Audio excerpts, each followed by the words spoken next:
Hey.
Ross, what's up, bro? What's good? What's up, man? Hey, Hey, Errol, Manny Errol Pacquiao Spence, got the shit beaten out of him. hey, Errol Spence gonna stop that motherfucker. But you know He what? got the shit.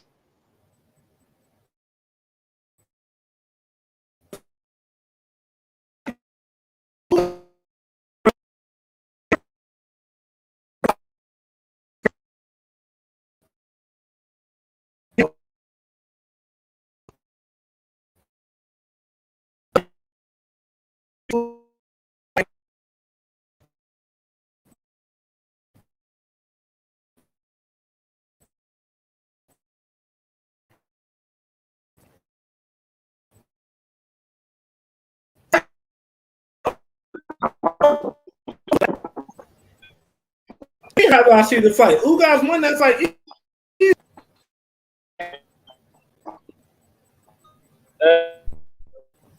Let me tell you right now. Would have been.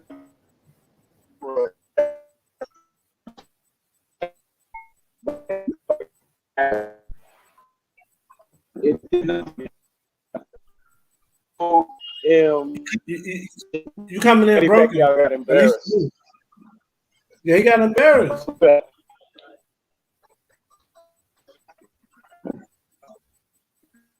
He got embarrassed. The live gonna come in better. Las Vegas don't have Wi-Fi, bro. They don't got good service. Put it that way. It's gonna be better once you get to your room.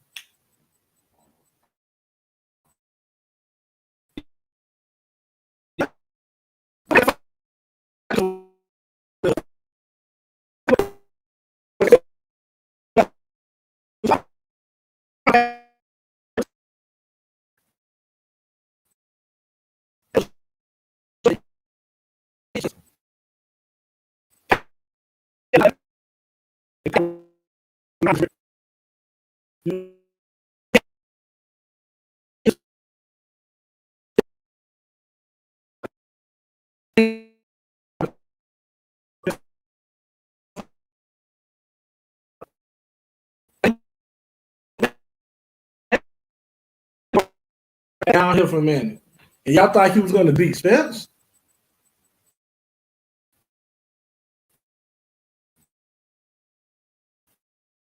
Thought he was going to beat Spence? No, man. So in the comment section, y'all let me know how y'all saw the fight going. I know what I saw. Y'all let me know how y'all saw it.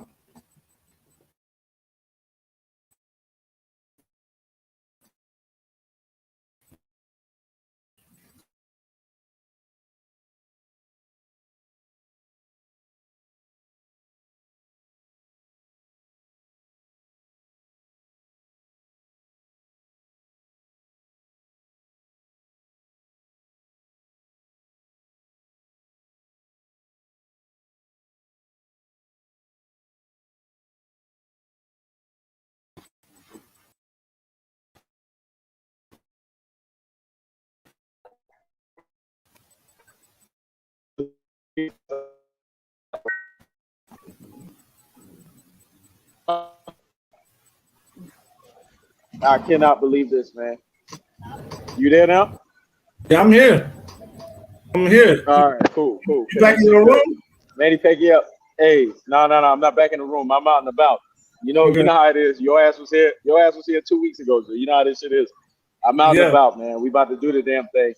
I'm gonna get into some shit later, some debauchery and mischief. But right now, we talking about Manny fucking Pacquiao, man. Right. So what's up, dog? Talk to these motherfuckers, man. Like I just told a couple of nice and I'm talking to the whole boxing world, the whole anti-black boxing world.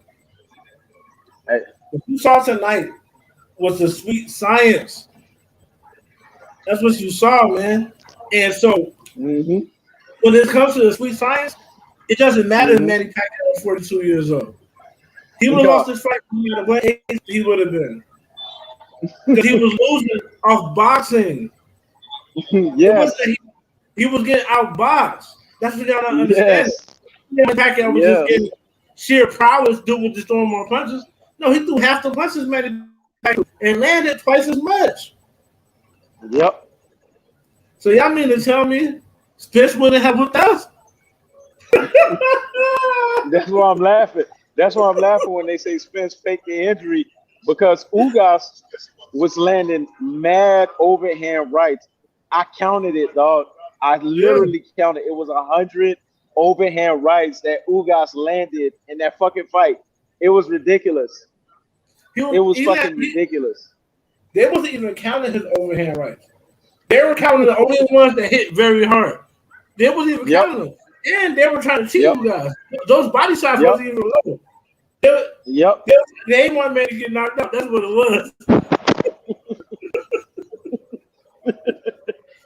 Hey, Manny Pacquiao got the shit beaten out of him. That's what's up, Trips winner. Salute to you, man.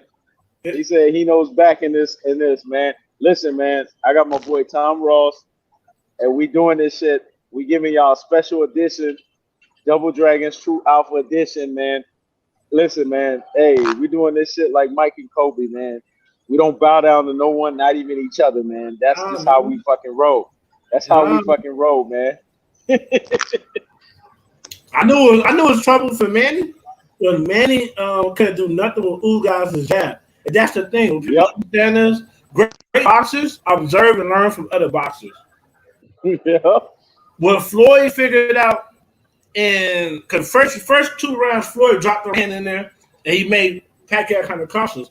Well, Floyd figured out how to time Manny Pacquiao with his jab. I think around like the 5th or 6th round, it was over. That fight was over with. But Ugas started doing that shit from round 1. That's why you gotta watch great fighters. Floyd laid out a group. I'm boxing this nigga easy. And y'all think Errol Spence wasn't gonna do that?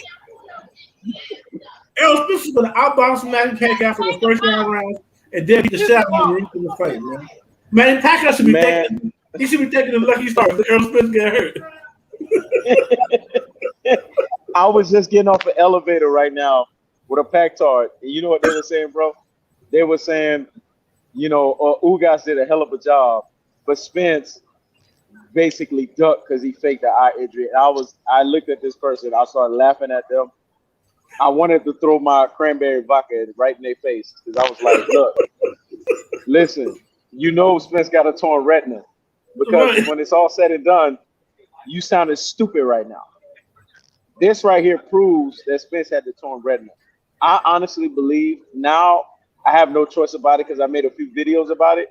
I believe Manny Pacquiao paid Earl to choose Spence step aside money. I'm gonna be honest with you. That's how Yeah. much I wanted to throw that damn cranberry vodka in that motherfucker's face. And it was a female too. That was the And funny I part believe about that, and I believe that too, because I know Spence is injured because he's the truth. But I believe it. that Manny Pacquiao, under any other circumstance, would have just waited for Spence to get back healthy. He wouldn't have Yep. fought Ugas. But he fight Ugas so that could be his last fight. So he got to fight. What people realize is Manny the one ducking Spence. Spence ain't ducking. Yep. That's what they not Yep. realizing. Think about it. Spence carried his ass all the way to the UK to fight Kell Brook. He ain't ducking nobody. Exactly. If he ain't ducking, Manny. You know what I'm saying? Exactly. And you know what's the funny part about what you just said? The funny part about what you just said is Ugas studied Mayweather's blueprint. That's why everybody got to understand why Mayweather's blueprint is so evident. Because Ugas did the same thing that Mayweather did. He attacked the body and he threw those overhand rights and he threw it with precision. Overhand rights are not like the way Devin Haney throws it. Devin Haney throws those choppy bullshit ass overhand rights because he's not dealing with Mayweather promotions. Overhand rights is something that when you throw it, you got to make sure the shit land. Right. And Ugas threw this shit with a Cuban background pedigree. He showed his amateur prowess. He represented Miami to the fullest, man. He did what Keith Thurman couldn't fucking do. He represented Florida, man. Right. And that's the funny part about this shit. He represented it to the team. Ugas Right. embarrassed the shit out of Manny Pacquiao. And that's the reason why I said in the video I dropped I got on here is I lost all respect for Keith Thurman. Yep. The reason why I lost respect for Keith Thurman because Keith Thurman is a people pleasing motherfucker. He want to go in there. First, he want to say, "I don't care what Manny Pacquiao take. It don't matter. People pleasing." But he don't want to piss nobody off. Then he's gonna say, "You know what? We're gonna go toe to toe. If you're the better boxer, why would you go toe to toe?" And then all the years Thurman's been fighting, he still haven't learned that you can't back up in a straight line. Exactly. Everybody, Floyd, Roy Jones, and I do that shit, but you're not supposed to do that. You can't do that. Mm-hmm. And even Floyd doesn't do that the whole fight. Every now and then throughout the fight. Floyd normally duck out from the angle. So this motherfucker pissed me off because he was not supposed to lose that fight, man. Yep. And I knew he was going to lose that fight because I know him, man. If he get hit to the body, he always falls. Yeah. Yeah. And you know what's funny when you said that? And that's why I'm making you laugh because this is how you know we true alpha males. The person who was saying that shit was a female when I was getting off the elevator. I went through my cranberry vodka at her because I was just sipping on my Tito's and my cranberry the whole night. And I was like, what the fuck are you talking about? And as soon as I got in the elevator, Spence was ducking Manny Pacquiao because he faked his injury. I was like, who the fuck told you that? Fake news? It was it YouTube that told you that? Because it sounded like fucking YouTube told you that bullshit and fuck shit. Exactly, Hakeem. Ugas' arm reach was a big factor. The funny part about it, Ross, is Ugas basically established everything with the fucking jab. He did the basics. Jab, body shot, overhand right. Those were the things that Mayweather did back in 2015. Ugas didn't basically recreate the wheel. He basically added and buffered to what Mayweather already did. Yeah. And here's the thing, Jumpman 305, because I got to put it up. He said this, Ugas did it with a torn bicep. Absolutely correct. Look at Eric Bowden. EJ was going to wash Manny. I know it. He was going to wash Manny. I told motherfuckers this shit. That's why I'm laughing at these pack talks. He's going to do Manny so bad. And the thing about it is, Floyd got in that fight, and Floyd got in that fight very cautious. And it wasn't so Floyd took Manny's best punch and said, you know what, I've been hit harder than this. That's when Floyd started opening up. But if Floyd would have did what his dad was telling him from the beginning, because that's what You fight his father, you fight like you scared. Let your hands go. Throw that right hand, throw the left hook. So Ugas came in there doing that shit from the gate. Because I think Ugas said, this nigga can't knock me out. Fuck that. Yep. You know what I'm saying? So Ugas came in there doing that from the gate. And Floyd just a more cautious fight, so Floyd had to take that power. He's like, you know what? I can eat this man's best punch. Okay, let me get down and you know what I'm saying? Because you got to understand, he's been hearing for decades how cold this nigga is. He believed it a little bit. So he said, oh, hold on. I can eat this. This ain't nothing. He shook it off. This ain't nothing. But yeah, man, I just know you feel good seeing that shit live. I just know you feel good. I'm gonna tell you, I feel good. I'm gonna tell you right now, I didn't get Spence versus Pacquiao, but since I already paid for the tickets, I already booked my hotel, I did all that shit. I was like, I'm not missing an opportunity to come to Vegas. I'm not doing that. I'm not missing an opportunity for debauchery and mischief. And at the same time, I get a chance to see Ugas versus Pacquiao. And you know what ended up happening?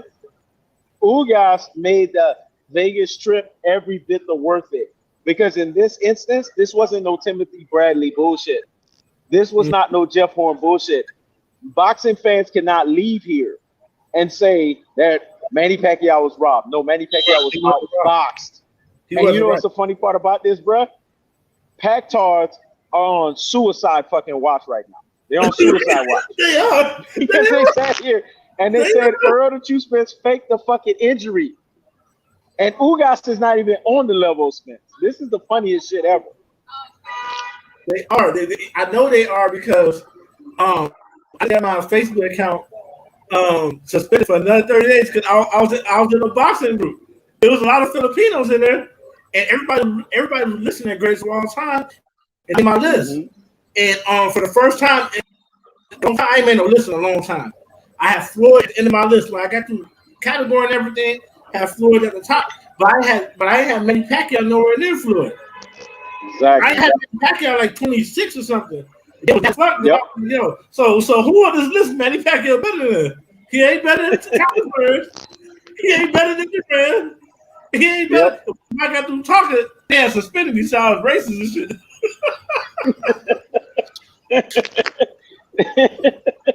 I know right now. That's funny. Yep. I know they all see, I'm glad you said that shit because let me tell you something right now. This fight right here is showcasing to all boxing fans why they never need to pick Manny Pacquiao. Pac-Tards on suicide watch right now. Literally. Right. ES News was sitting here making Pac-Tard videos left and right, basically making it seem like Pac-Tard was immortal. This is when I knew Pac-Man was going to lose. I want y'all to start putting LOLs in the comment section and super chat. Right. When they fucking played Rocky. When they fucking played Rocky, I knew he was going to lose because that's fake representation of boxing. Why the fuck are you playing Eye of the Tiger?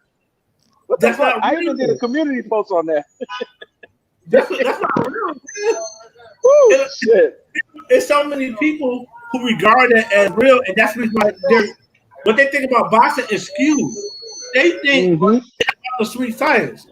They think you're supposed to get an ass whooped, and it don't matter whether you win or not. Because they watch Rocky so much. They think Floyd's career was flawed. And Floyd didn't beat up. Exactly.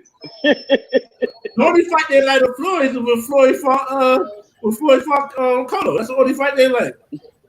Because he was in the everybody fight, they said Floyd was weak as hell. Because he ain't get beat up. That's not boxing. You're not supposed to get the hell beat out of you.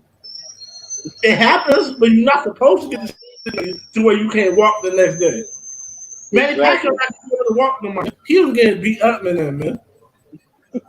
Those punches in the back of your head right there, in your neck, and then those body blows, Manny Pacquiao gonna be running up the stairs very gingerly tomorrow.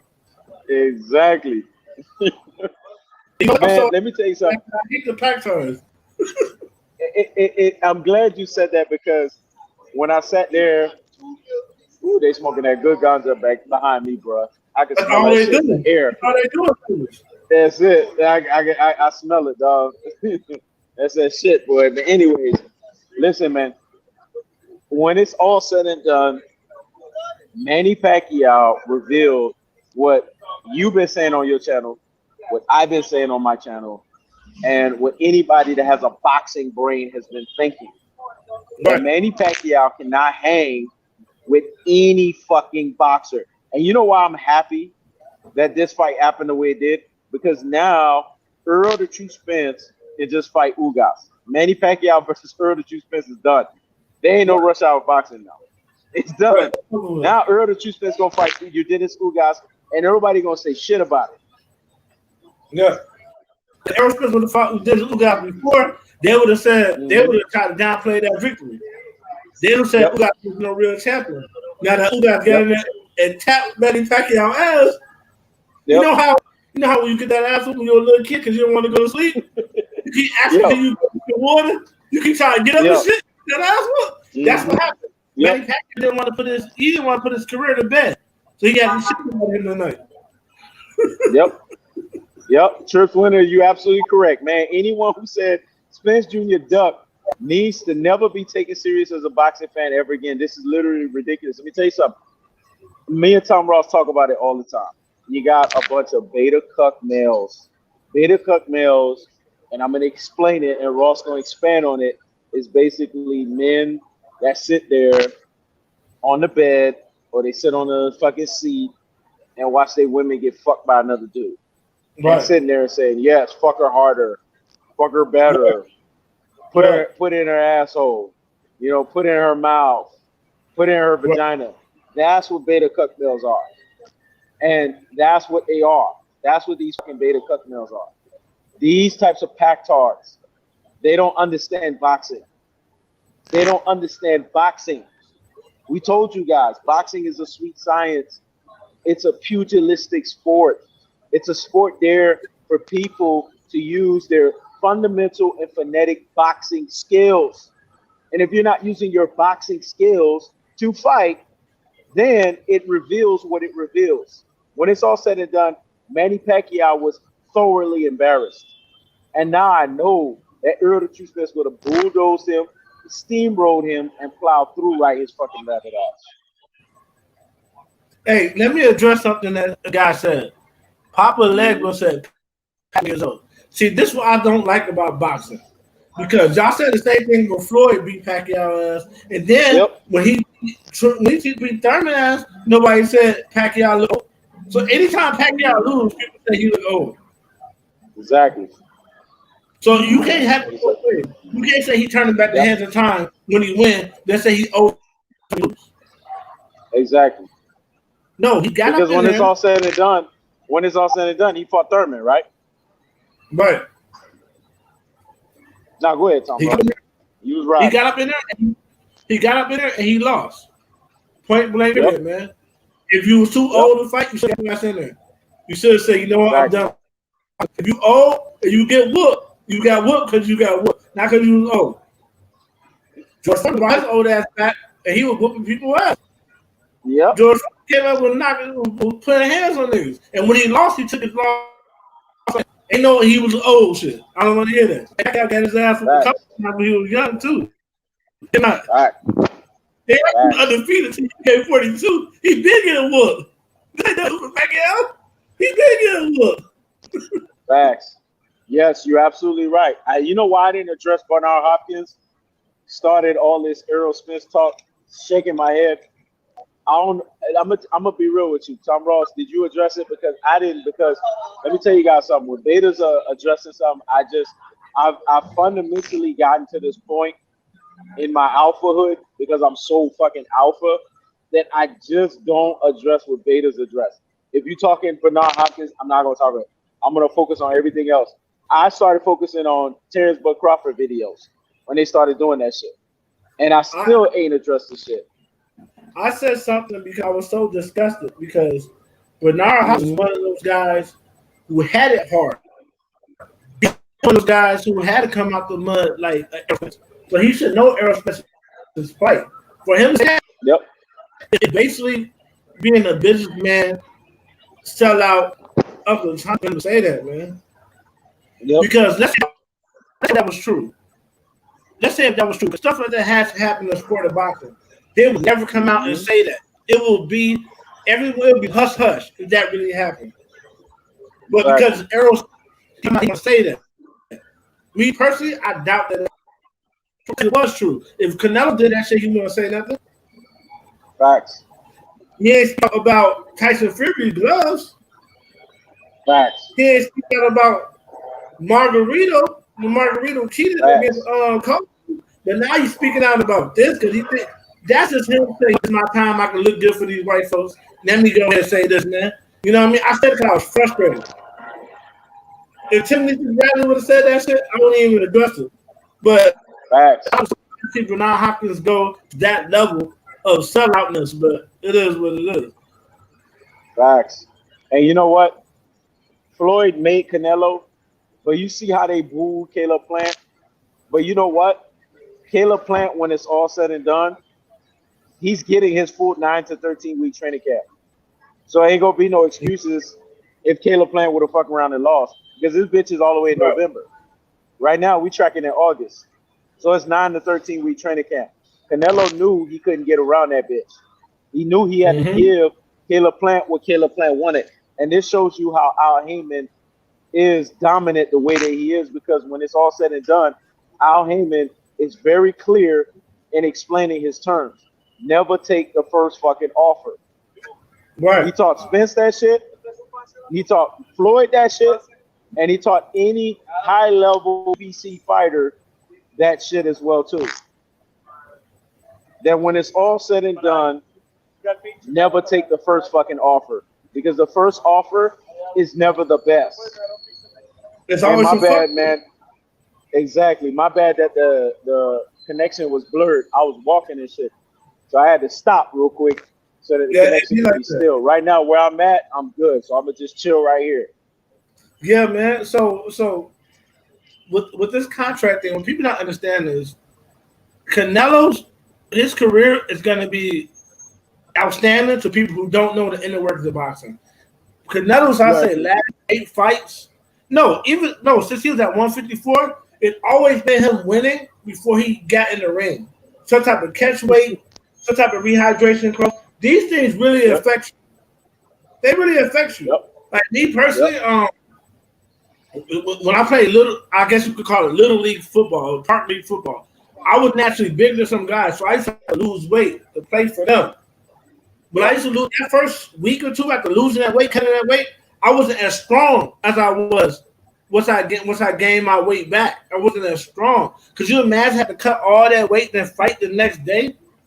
Fighting? And then you can't gain the weight back? So Canelo been cheating for a long time. Even when he fought at 154, he was really fighting at 152. He was making these guys have to lose more weight than they normally would be, throwing off their whole training schedule. It's a difference weighing at 154 and weighing at 152. A big difference. So Canelo's career is tainted in my eyes. He will never be a great fighter in my eyes. Exactly. That's outside of the PEDs. Just him manipulating the weight like that. He will never be a great fighter. Not to me. Facts. And like Marcus Forsett said, Spence would have given Pac AARP the Mikey Garcia treatment for 6 rounds before putting him into the proverbial rocking chair. Facts. Exactly. Let me tell you guys something, man. Spence would have beat the living shit out of Manny Pacquiao. I have no doubts in my mind about that, because when it's all said and done, Spence really had the torn retina. Notice when I said paid step aside money, it is true, because Tom Ross can enlighten you guys on this. Boxing is a 3-pronged monster: economics, politics, and pugilism. Yordenis Ugas just got a fucking check because he was 11-day notice, but Spence still got paid handsomely. Spence got $7 million, and he still ate $3 million pay-per-view because they still promoted it as if it was Spence versus Pacquiao. When I was at the fight, because I was in the skybox, Tom Ross, you know how we do. You know, us alpha males. We do it religiously, and we do it lethal. I was able to get the beautiful view of seeing all of the seats were fucking packed. And you know why it was packed? Because everybody was billed as Spence versus Pacquiao. I knew this to be true because a lot of people were wearing Spence and Pacquiao shirts, and they crossed out Spence, and they said postpone on that bitch. So that tells you everything you need to know. They still had booked their tickets, they still had booked their flights, but since they knew that there was no point of return, they showed up to the fucking fight. Right. It is what it is. Right. So therefore, Errol Spence still got to get paid. So exactly. See, what I would like about boxing is they can't just let people take their L's, right? Yep. If that was Floyd Mayweather getting the shit beat out of him, it would be no Floyd got old. The person would get full credit as if you beat Floyd in his prime. Exactly. The reason why I know that is because people get credit like they won the fight just for landing a punch on Floyd.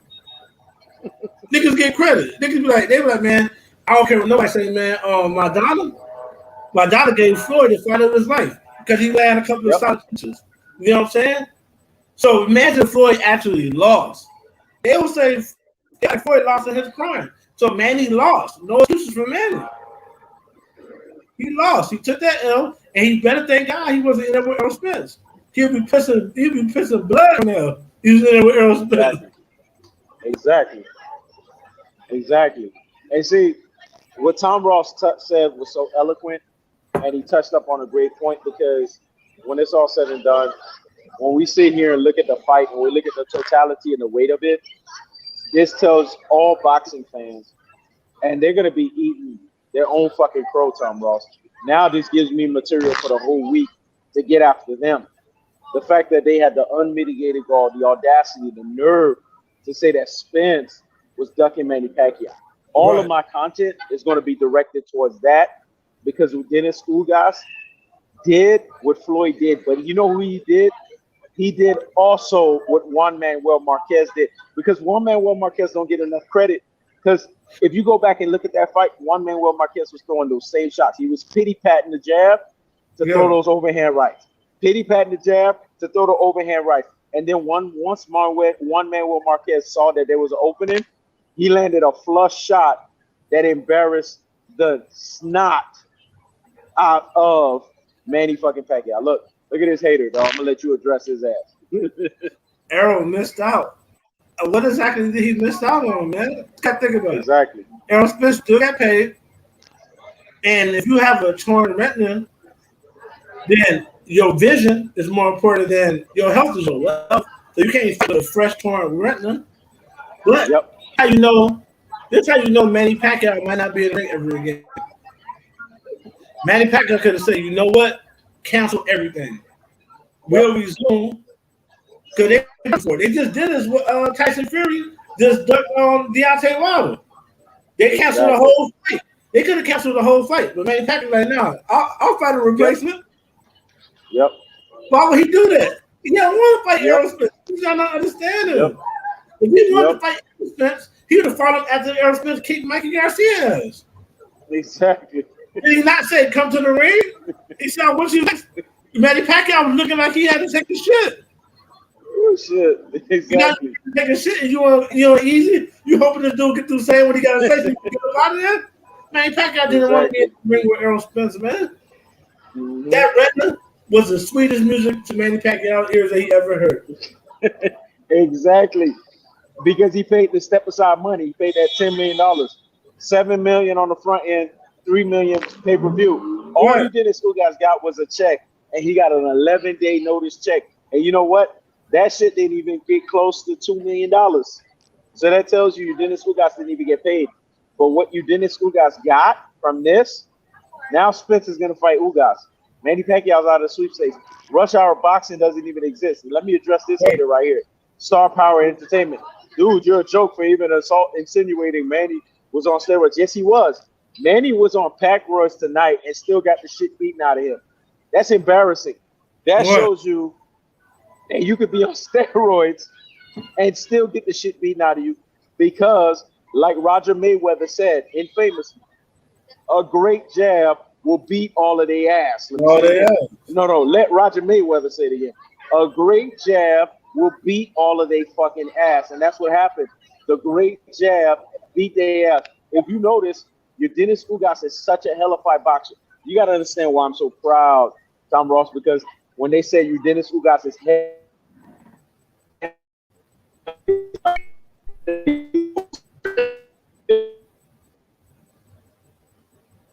I said, you better fucking win the fight.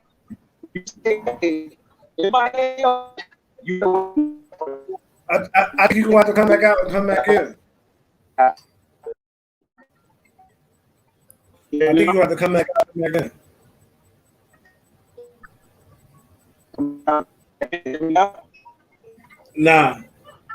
Hold on, you might be back. Let me. Yeah, you back now. I'm back. Yeah, you back now. So, this is called deflection. MIAO.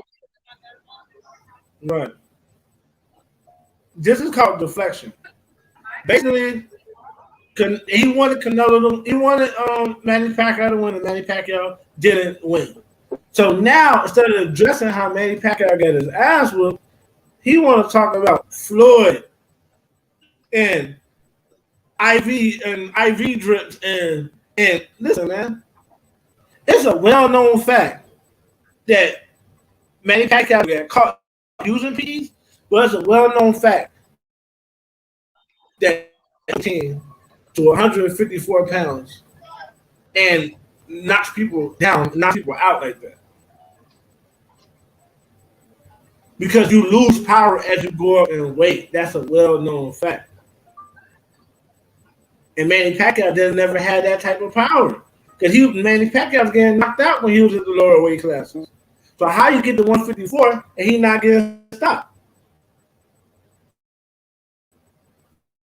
That's a well-known fact that all the boxers have questions about Manny Pacquiao because it doesn't make no sense. But none of that has nothing to do with today. Today, Manny Pacquiao got his ass whooped. You have to deal with that. You got to deal with that. The proof is he could have stopped the jab. He could have stopped the right hand going around the guard. He could have stopped the body shots. That's the proof. Manny Pacquiao get the shit beat out of him. Yep. It's that simple. And every time he was in there with a superior boxer, he looked bad. Truth be told, Manuel Marquez, he really beat Manny Pacquiao 3 times. If we're being honest. Mm-hmm. Yeah, you know what I'm saying? He didn't get the credit for him, but he beat Manny. He outboxed Manny Pacquiao down there every time they fought. Manny Pacquiao was never a great boxer.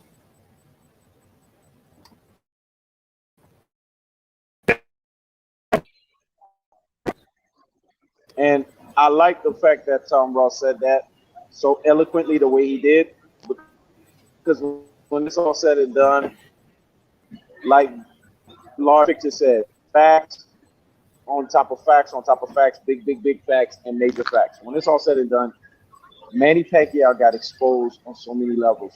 I thoroughly enjoyed this, man. I was thoroughly enthused. I did not sit down when that fight happened. And I was up the whole time. And about round 4, round 5, I was sitting there and jumping out of my seats. Because when it's all said and done, Manny Pacquiao revealed that he's blind to overhand rights, but he also revealed body shots. Spence is a body snatcher 2.0. And Yordenis Ugas, if you notice, he did a combination mixed variation. He did Floyd's solar plex, but he also threw his Cuban flair on it. Mm-hmm. And I think that's what threw Manny Pacquiao off. It threw Manny Pacquiao off big time. And see, what people don't understand is these Cuban amateur background pedigree fighters, they have skills to pay the fucking bills. Go look at all of them. From Guillermo Rigondeaux, Luis Ortiz. I mean, these guys are well-renowned. Yordenis Ugas. These guys have skills. They have fucking skills to pay the fucking bills. Mm-hmm. And the only reason why what's his name lost to Casemiro, Guillermo Rigondeaux, because he's old. That's the only fucking reason why he lost. He's on the age. Mm-hmm. But if this was Guillermo Rigondeaux 5 years ago, there's no reason and no way that a Casemiro wins the fight. You know what's the best fighter tonight? And we're going to laugh this shit off? Was Robert Guerrero versus Victor. Right. That fight was better than the main fucking fight. I'm not even What? in front. I'm not. The funny thing about this card was.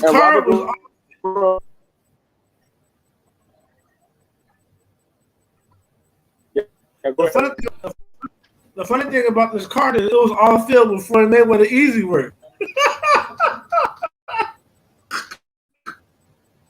This card was filled with Floyd Mayweather's easy work.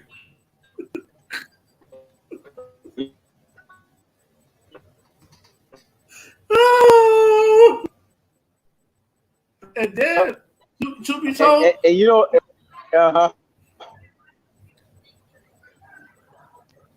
that Regal fight. Go ahead, Ruff. It wasn't like Regal was beat up. Regal actually was outboxing him, but he ain't had no output. And you can't. Regal would need to throw more punches. But that fight could have easily been a draw. Dude wasn't even nice like that. Yeah, he fought. Casemiro is not even nice like that. And people who say boxing is running, what you say about boxing don't matter. You don't understand. You're not supposed to sit there and get beat up. Getting beat up and throwing your best shot is not boxing.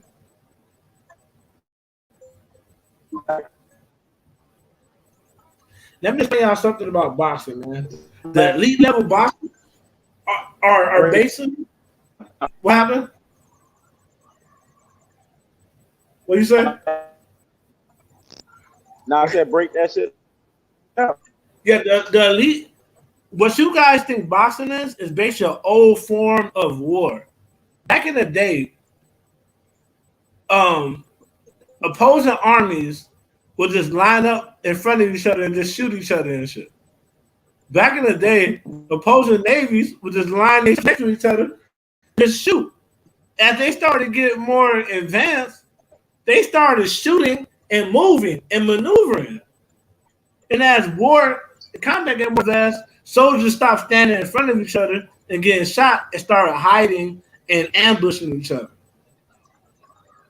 You don't understand boxing because of money, not advanced understanding and get beat up. Boxing is not about trading punches.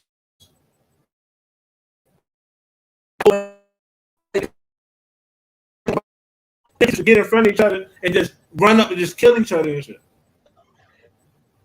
That's not war. True war is about ambushes. It's about strategic planning. It's about cutting off supply. It's about cutting off the ring. It's about maneuvering. You don't understand boxing. You think you're running because your mind is not advanced enough to understand what's really happening. Go ahead, you know. Facts. And I'm glad you said that because when it's all said and done, what it boils down to is the sweet science. And people have to understand that boxing is an art. People have to understand that there's a pugilistic aspect involved behind it. And they have to understand that you have to have skills to pay the fucking bills. And that's what Yordenis Ugas showed tonight. I went from round 5 all the way to 12. I know if I was right there with Ross, we'd be right there gapping each other because from round 5 to 12, I was seeing that Yordenis Ugas was getting it. Every time he kept pity-patting to set up that overhand right, it's like a light bulb hit. See, great boxers know when a punch works, that's the punch you keep using the whole night. That's the punch you eat off the whole night. And Manny Pacquiao is vulnerable to overhand rights. He was vulnerable by Juan Manuel Marquez. He was vulnerable by this by Floyd Mayweather. This is why I know Errol Spence would have eaten his lunch all day because Spence throws overhand shots. But Spence throws them once he's done enough investment to the body. And we saw that a taller fighter, because Yordenis Ugas is every bit the same height as Errol Spence, can nullify a guy that's 5'6" like Manny Pacquiao. He was hitting him with solar plex. And those shots where they kept saying it was below the button, bullshit. It was right on the fucking button. Manny Pacquiao did what Sean Porter did as 5'6", because they both 5'6". He was wearing his shorts too fucking high, way above his fucking stomach line. That's what happened. But I already knew they was gonna be on that shit because I watched enough boxing and know they tell you what they're gonna be on before the fight starts. He said he looked at Ugas and said anything above here is low. I was like, oh, he could be on Ugas all night. You know what I'm saying? Manny Pacquiao would have got a worse beat if Ugas fight him the way he wanted to fight him. Ugas had to adapt. Every time he threw a good body shot, they were stopping the fight. Yep. That shit wasn't even fair to Ugas, man. But the reason why Manny would have got stopped by Errol Spence because Errol Spence gets the benefit of the doubt that he's a body snatcher. Majority of his punches go to the body, so he get the benefit of the doubt. Even when sometimes he do go low, he get the benefit of the doubt. But he wouldn't have got that type of leeway fighting Errol Spence. He's very lucky he didn't fight Errol Spence. Errol Spence was going to knock a hole in his fucking back. He said Bud Crawford will book both Ugas and Spence. The thing, you know what's funny about that comment is that we're talking about Manny Pacquiao and Ugas. So where does Bud Crawford come in at? We're talking about Manny Pacquiao and Ugas. Manny Pacquiao got his ass today. Accept that first. Accept that loss. Exactly. You know what I'm saying? They want to deflect and change the story. And I'm glad you. He knows they want to deflect and change the story because they can't take the fact that they man got his ass with.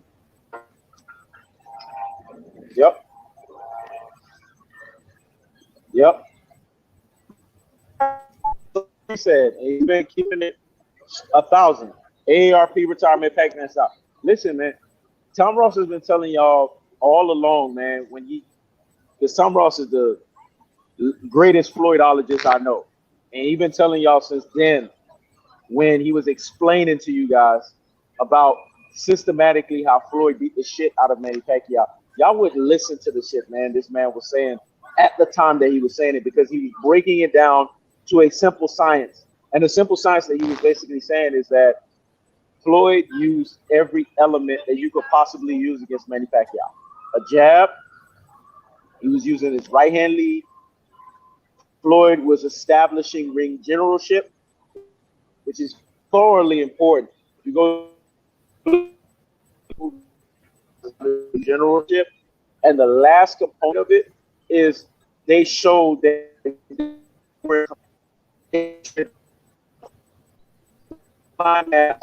the exchange of the ring, they did not let Manny Pacquiao get off of combinations. Every time Manny Pacquiao got off of combinations, it's when they were basically pedaling out from the back foot, pivoting to the left. And another thing that gets underrated that Yordenis Ugas did that Keith Thurman failed to do is, if you notice, when Yordenis Ugas was on the back foot, he kept pivoting to the left.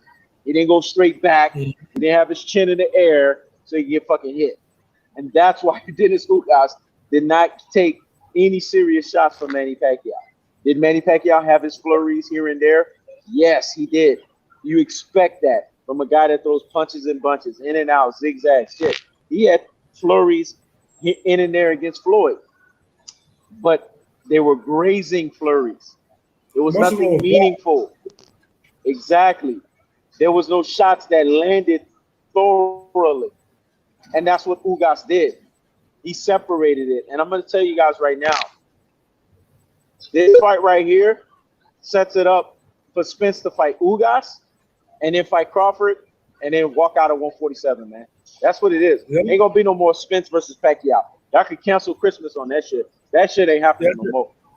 That shit over with. I don't think Pacquiao might not fight again. What people don't realize is you can't really deflect off Manny Pacquiao against his ass right now and start talking about Spence, because at the end of the day, the reason why Manny Pacquiao is still trying to fight now is because he lost that fight against Floyd. Someone said Spence got mental issues. Really? Manny Pacquiao is suffering from PTSD right now. He's still trying to gain everything he lost in that Floyd fight, and no matter what he does, he lost the biggest fight of his life. He can never get that back. So now he's just taking unnecessary beatings, trying to get that back, trying to win the praise of people. But he was never as good as Floyd. He never will be as good as Floyd. Facts. He might prove it. That Manny did it, huh? No, I was gonna tell you that comment right there, man, because that comment is speaking to what you're saying right there. The one that I just posted up. Look at this shit right here. Pacquiao made an excuse about his shoulder for the Floyd fight. That was not a good look for him whatsoever. Lost respect for it. Exactly. And he would have got a rematch if he didn't do that. Yep.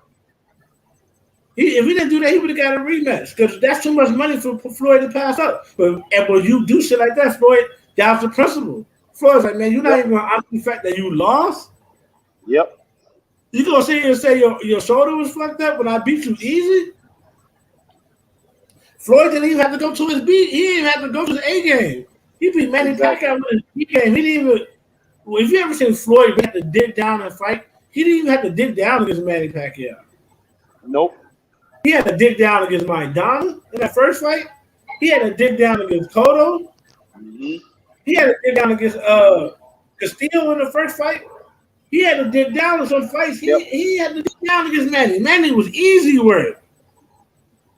Exactly. He was easy. Manny Pacquiao is in debt, $18 million in debt, and as far as his legacy took a hit, and he tried to get that back, but he never could get it back. That's what you're seeing right now. He got Mayweather PTSD.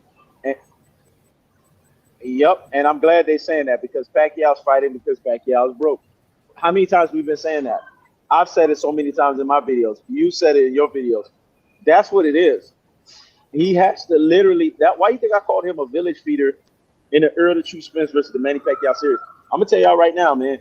When Ross said I was in rare form, that was the highest compliment I could ever fucking get because I knew I was in a zone at that point, but the zone had to be stopped. I'm gonna be honest with you guys. I was pushing hard, but it was a blessing in disguise. That was the first time that I honestly was worried that I wasn't gonna finish a series before the series was going to be done because I didn't know if I was gonna actually finish that motherfucker. I'm gonna be honest with you because I was at 127 out of 200, and I only had like 10 days left, and I was doing the math.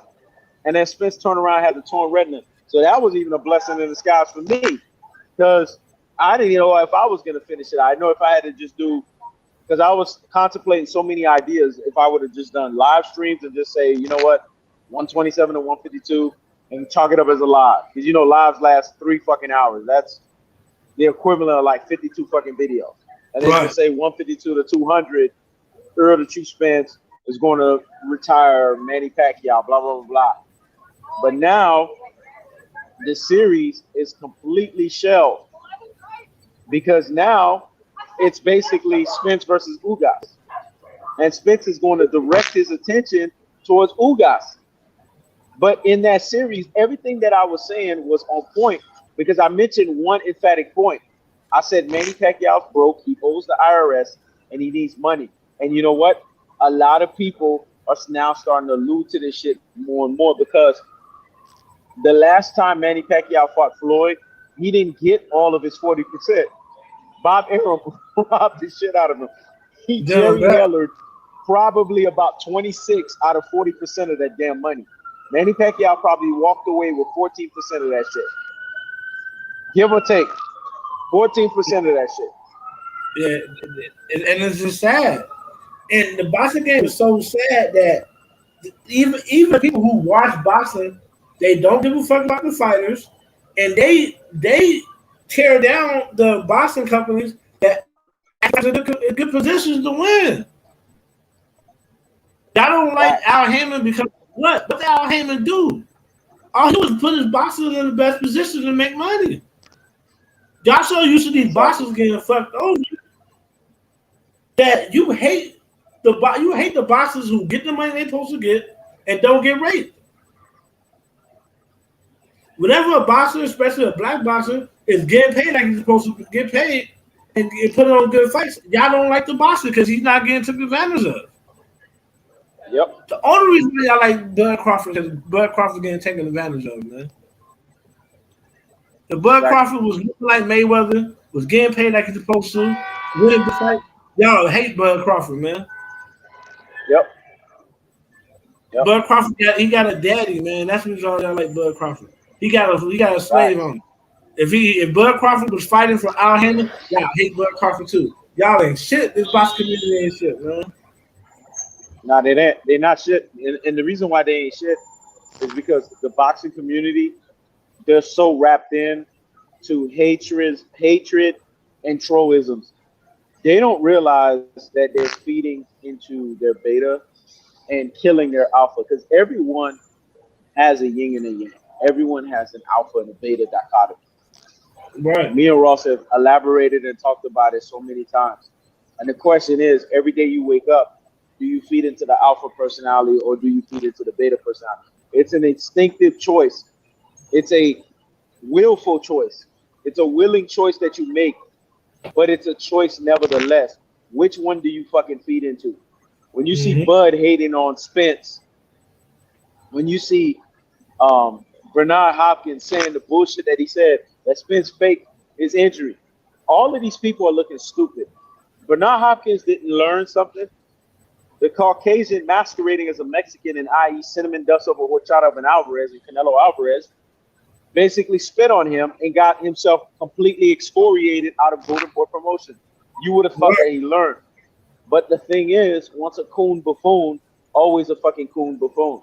This is why guys like the Monty Browns of the world get clowned by He Knows Everything, formerly known as He Knows His Sport, because you went from top 10 to not even diction at all when you sit there and you're capping for a guy like this. All off of the strength of what? Shitting on PVC? All off of the strength on what? Shitting on the fact that you want to go against fundamentally what you represent. A lot of people have the idealism of what's called self-hatred. They hate their own skin color. They hate their own identity. They hate the fact that they're black. They don't even understand what blackness is all about. They don't understand basically the idealism that's associated behind having the stigma of that skin color. But what they want to do is they want to perpetuate that into, I have to cap for the Cinnamon Dust of a Horchata and Alvarez. And I have to compare them with the likes of Errol Spence. When Spence is doing heavyweight fucking lifting, and Cinnamon Dust of a Horchata had to be forced. The reason why he's fighting Caleb Plant is not because he wants to. It's because he had no choice. The fucking fight against Dimitri Bivol fell to the fucking wayside because Dimitri Bivol was smart in realizing that, you know what? I had a 19-month. Y'all always got to follow the cookie crumbs with Cinnamon Dust of a Horchata and Alvarez. That's why I dropped the video. He only fought Dimitri Bivol because Dimitri Bivol was coming off a 19-month layoff. Of course, a guy like that is not going to be fresh. He was only trying to fight fucking, what's his name, outside of Dimitri Bivol. He was looking at another fucking bout potentially with Triple G. Triple G's a fucking tomato can or banana peel away from the fucking boxing grade. It's ridiculous. What? Canelo is part of a cartel. It's called the Mafia, man. The Mafia fucking still exists. And people don't understand that shit. And they tell Cinnamon Dust of a Horchata, look, you need to take this money we give you. You need to put it in the boxing judge's pockets, and we're going to make you look good. Because the thing with you is you have that pale, basically what we would say, freckled face skin. It's Anglo-Saxon, i.e. Old English for Caucasian. Yeah, and it's going to look good. Exactly.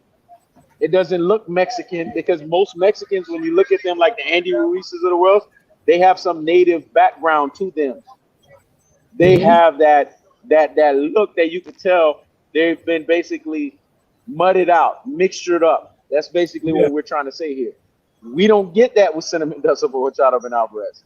So when we sit here and look at him and we try to compare him with the likes of when we try to sit there and compare him with the likes of fucking Errol Spence, it's disrespectful. Because Spence is doing heavyweight lifting. Heavyweight fucking lifting. That's what he's fucking doing. Yeah. So how can you compare a heavyweight lifter with a guy that's sitting there trying to find every clause to cherry pick, every clause to be a wounded animal, every clause to basically find a situation to where he can have a fucking tune-up? This is why I laugh at these Pactars. They don't have nothing to say. Right now, they're on fucking suicide watch. Because I know this to be true. Because let me tell you something, Tom Ross. I was there in the stadium. They was waving their Filipino flags. Right. You know, the Filipino song came on. And then Right. the Star Spangled Banner came on. You know, the way the music was played, because you watched it at home. I saw this shit live. The way that girl sang that Star Spangled Banner, that actually set the tone of letting us know that Ugas was going to win. That way that she sang the rendition of that song prepped us for how this fight was going to happen. Because she put that oomph in it. What? She threw some ass cheeks up in that motherfucker. She let us know that Yordenis Ugas was going to beat the shit out of Manny Pacquiao. And that's exactly what happened in the fucking fight. Yeah, man. So, what people don't realize about Canelo is if they can't have a white champion, this is the reason why they let Tyson Fury get away with so much. If they can't have a white champion, like just an American white champion or a UK champion, then they're going to go to the next best thing, which is Spaniards and Italians. Truthfully, the pure white people don't really like Spaniards and Italians because they kind of muddled up, but they're white too. Spaniards are Europeans, and Italians are Europeans. They just land and base. So whenever they can't have them a pure Anglo-Saxon in there, they want somebody that's going to represent them. This is the reason why Canelo is allowed to duck undisputed fights. When have you ever known a top middleweight to duck an undisputed fight? He was supposed to fight Dimitri Andrade. If he nobody else, you know what I'm saying? I think he should have fought Charlo, but he could have had an excuse if he fought Andrade. Yep. He said, I tried to be undisputed. Yep. But he didn't fight Andrade because he knew Andrade could box, so he didn't want to fight him. So he did everything in his power not to fight Andrade. Started going up fighting people. Nobody asked him to fight. Yep. So this is the thing. Y'all got to realize there's a boxing opinion that's a consensus, and you got to have your own opinion. When they telling you that Fury is so much better than Wilder, you got to use your own mind and look at the first fight. Did he look so much better than Wilder? So what did he do from that last fight to the second fight to where it looked like that? Exactly. Wilder got hit by Ortiz flush. Did Wilder fall like that when he got hit by Ortiz flush? No. What the hell was in those gloves? That's what I got to ask yourself. So and I'm saying all this to say, y'all conditioned to kind of agree with the consensus of boxing that goes against the alpha black male. That they praise and they herald anything except for the strong black male. This is the reason why Spence gonna get hated on his whole career. Yep. Say what you want to say about Deontay Wilder. I like Deontay Wilder. He gonna get hated on his own career. Who else is strong right now? Because a lot of these guys end up being weak as fuck. Floyd ain't even boxing no more. They still hate on Floyd.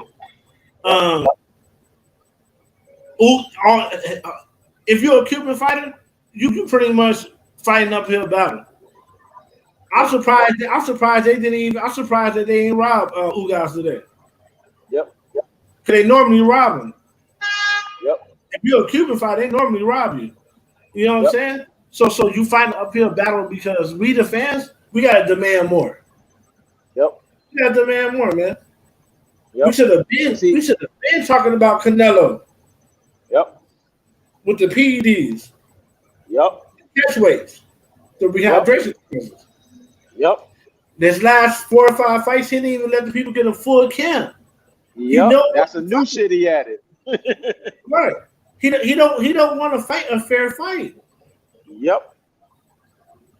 But you will say he's great because ESPN telling you that Canelo's great. He's got. I've seen great before. I know what a great middleweight looks like. I was never convinced on Triple G. I was never convinced on Canelo. I know what a real great middleweight looks like. I watched him. I watched Hagler. I watched Roy Jones Jr. I watched Bernard Hopkins, even though he on some sellout shit right now. I watched these guys. I watched Andre Ward. I know what the real middleweight look like, and Canelo is not for the real smoke. Facts. And the only reason why he wants Spence because he's bigger than Spence. Yep. I bet he want to fight Spence as soon as Spence move up to 162. He ain't gonna let Spence get comfortable at 160. Nope. Because he knows Spence get comfortable. Now Spence just as big as him or bigger. He want to fight him as soon as he get there, so he can have an advantage. Facts. But he won't fight Charlo. But he'll fight Spence. Exactly. Because he knows Charlo's already comfortable, and he knows Charlo will beat the shit out of him. It boils down to the dimensions. When we look at Jamal Charlo is 6'1", Canelo Alvarez is 5'9". That in of itself creates a disproportionate shit. Jamel Charlo is 5'11". Right. That creates it's a disproportion. And then the reach element and the fact that Jamel Charlo's power translates from weight class to weight class to weight class, that creates a dimensional problem. Demetrius Andrade is 5'11", damn near 6 feet. Already he has a height advantage over Canelo Alvarez. He doesn't have the power element that a Jamal Charlo has, but he has the boxing ability. And see, what people have to understand is when you have the boxing pedigree and you are ingrained as a boxer and you're unorthodox, like a Demetrius Andrade is, you're going to be in an ideal position. As a matter of fact, this is where you know Demetrius Andrade is so lethal. His sparring sessions with Sean Porter helped Sean Porter out tremendously for Errol Spence. Because he was sparring Sean Porter. And that gave Sean Porter, because Sean Porter had to deal with that element, that fact of Demetrius Andrade poses so many puzzles and so many fits, it prepped him for that phone booth. That's why you see Terrence Bud Crawford is ducking the Sean Porters of the world and is not signed in ink. Because in order for Sean Porter to start training camp, he's not going to waste his time to start training camp unless something is signed on the dotted line. Right. And see, fighters know this. So if they know this, then they can shorten your training camp. It started with Canelo, but Terrence Bud Crawford is the black Canelo. He's doing the same shit. He started it with Kell Brook. If you notice, Dominic Ingle didn't want no parts of training Kell Brook because Dominic Ingle knew that Kell Brook did not have a full training camp. He did not have a full 9 weeks. And if you notice, Eddie Hearn was no part of the promotion because they knew what time it was. But see, if you notice, what I liked about Caleb Plant being in the audience, Caleb Plant was booed. That shit was hilarious. They fucking booed him. For what? Just because they booed Caleb Plant. Because he's fighting Canelo Alvarez? Because he waited until what? November to have the fucking fight? The shit is hilarious. But it's not only hilarious, what it speaks volumes of this. And it's a very simple volume. That now Canelo Alvarez has to fight on fair grounds. Now we're going to find out what fighter that he is on fair ground. If he beats Caleb Plant, this will be the first time in the longest that he gets an actual credible win. Right. Because he fought the guy on fair grounds. This shit is all the way in November, so no fucking excuses. That's more than 8 fucking weeks. No fucking excuses, Caleb Plant. Yeah. But at the same time, I believe Caleb Plant's going to be at his best. And what we're going to see, because of the fact that Canelo Alvarez has been having heavy, easy fights, he hasn't been fighting the real type of fighters that can push him. We're going to see him get exposed at the highest fucking level. Yep. And that's what it boils down to me. And that's the thing. A lot of boxers been like that. Even Manny's been like that. Manny has, even when he fought Floyd because he felt Floyd had lost a step. Yep. That's when he fought Floyd. Because think about it, he could have fought Floyd in 2009. He's talking about he don't like needles. He's scared of needles and shit. If you're scared of needles, then how the fuck is you taking the WBC test and the Nevada State Commissioner test? So you don't take tests. Exactly. And if you take tests, then why you can't take a random test? You want to know why? Manny ain't want no parts of that Floyd that was in there with fucking Cotto, man. He ain't want no parts of that Floyd that was in there with Ricky Hatter. He ain't want none of that. He wanted the Floyd who got a box now because he can't punch all day because he'll break his hands. He wanted that Floyd. It couldn't do nothing with that Floyd. So he's done it. A lot of boxers has done this shit. What's his name? He's a great fighter, but he did it when he fought Floyd Mayweather Sr. Sugar Ray Leonard. He fought Floyd Mayweather Sr. Had a broken hand. And you want to fight, you got to fight now. I'm not going to wait for you. Yep. A lot of great fighters have done this, man. You know what I'm saying? Exactly. That's why I respect to the Andre Wards, to the Floyds, to the even though Tyson had done Tyson never really trying to fight nobody when they was injured. To the Evander Holyfield, to Ali, Joe Frazier and whatnot. They wanted to fight you at your best, man. Exactly. I'm not when you see me critiquing Canelo, it's not because I hate Canelo. I just hate what he stands for. Yep. I never had no problem with Manny Pacquiao. You know what I'm saying? He actually accomplished a lot without knowing the sweet science like he should. But I didn't like how I didn't like what he stood for, which is always looking for a weakness of the fighter and trying to take the fight. And fighting people at catchweights too. Manny Pacquiao fought a lot of people at catchweights. Yep. He didn't fight Margarito at 154. He made Margarito fight at 152. Exactly. So, and that's my thing, man. The reason why you got to give Ugas his credit, even though people like to say, well, he fought an old Pacquiao, is because he can't control that.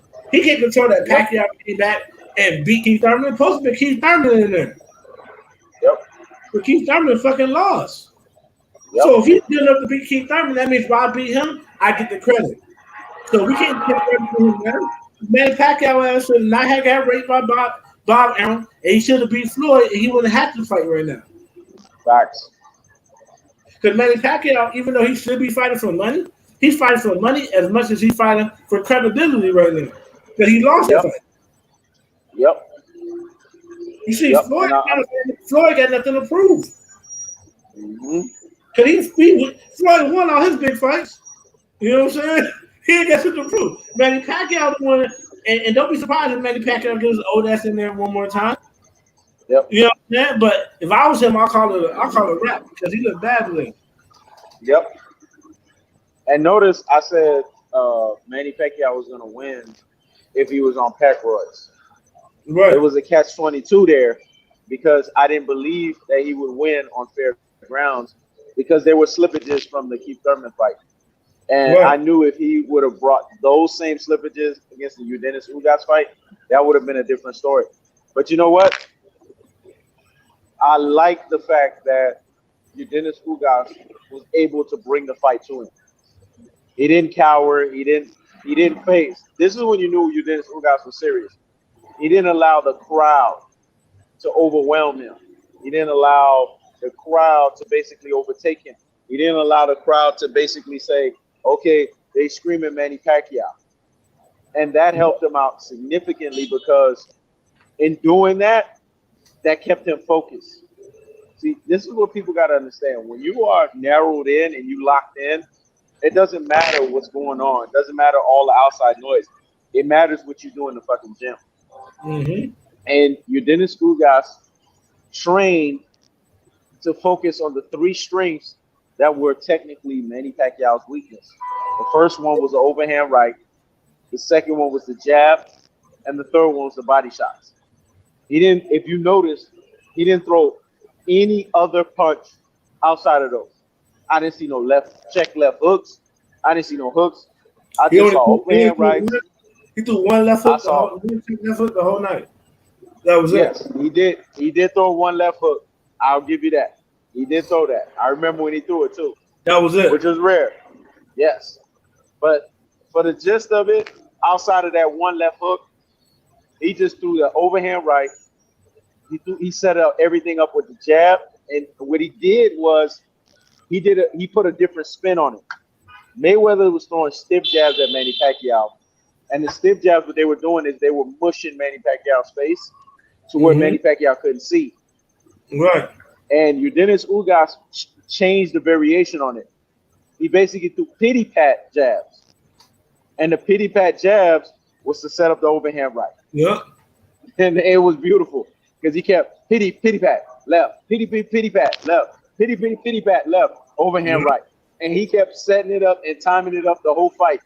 And every time he threw the overhand right, it connected because he wanted to make sure that Manny Pacquiao's face was in the within distance and inches of where he was throwing to his target.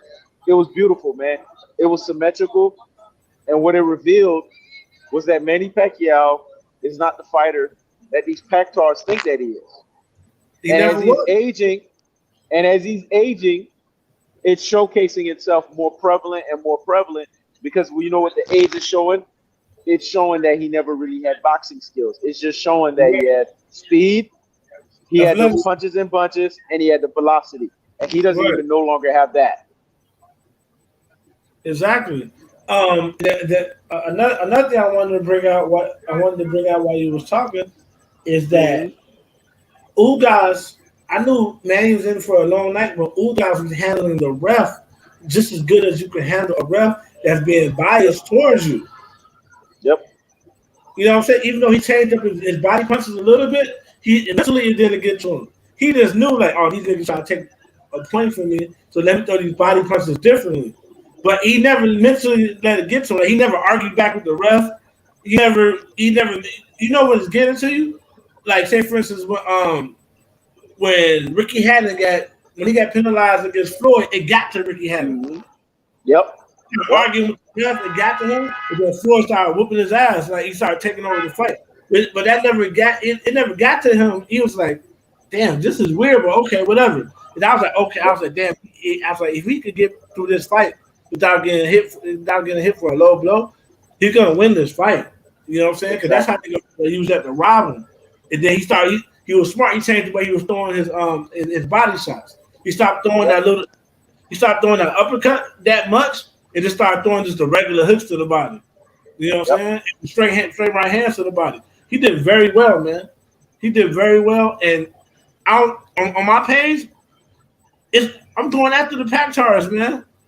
Yep. I'm doing at least 1 or 2 videos every day going after the Pactars. Because what they're going to do, they're going to try to discredit this win. Yep. They're going to discredit it. They're going to say Manny Pacquiao was old. Well, he should have been old ass out there. Yep. He should have been old ass. And now it's going to be perfect pickings because what we could do is pick that apart and basically saying, if you're too old, then why even be in the ring in the fucking first place? Why you in the ring? Why you in the ring? And what this revealed is how much of a beatdown that Spence was going to give him because Spence is leagues and shoulders above Ugas. Right. People don't understand that. As great as Ugas performed tonight, there was moments where Ugas caught those flurries. Spence wouldn't have caught it because Spence would have made sure those moments were blocked in the high guard. That's the difference between Spence and Ugas. Spence knows how to use the high, mid, and low guard to his best ability. Floyd did it too.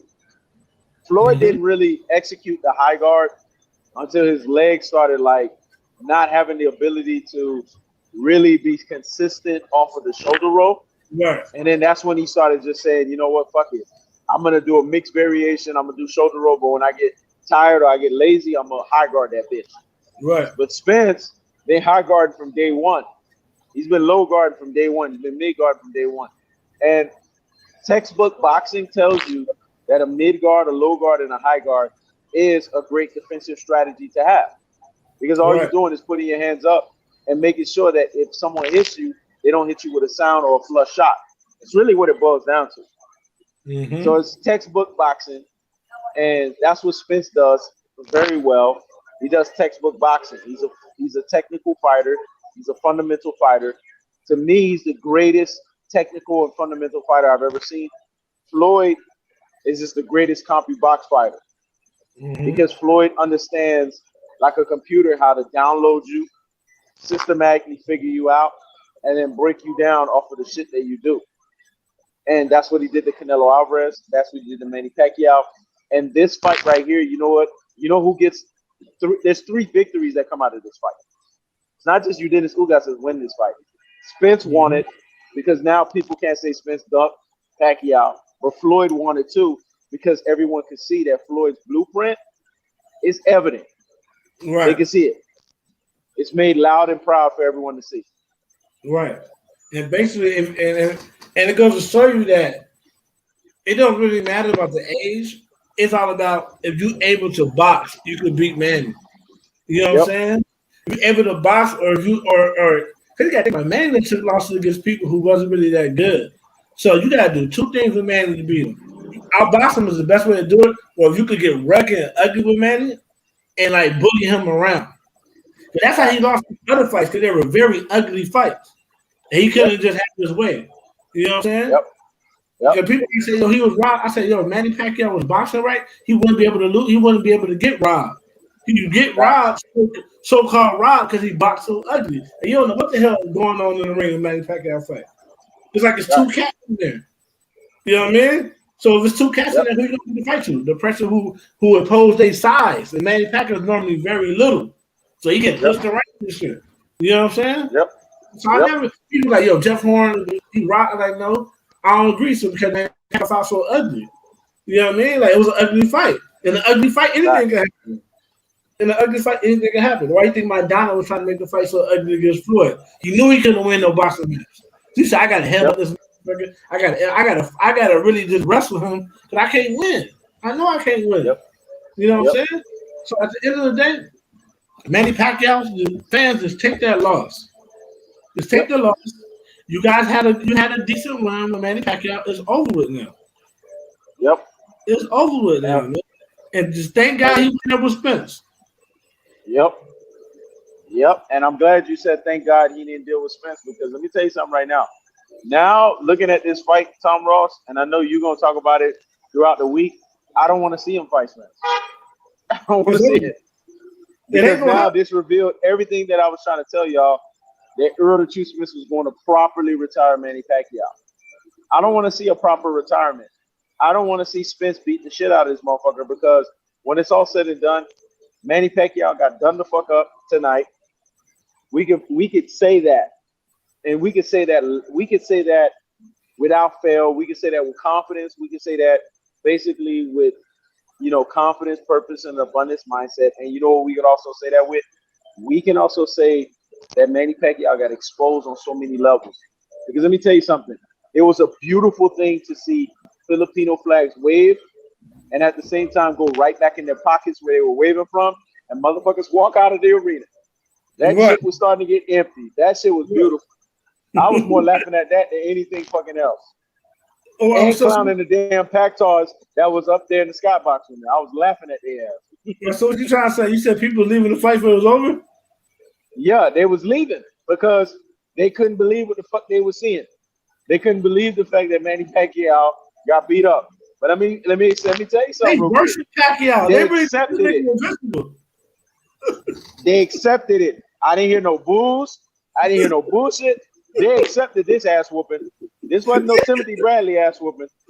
This wasn't no fucking Jeff Horn ass whooping. They accepted this shit.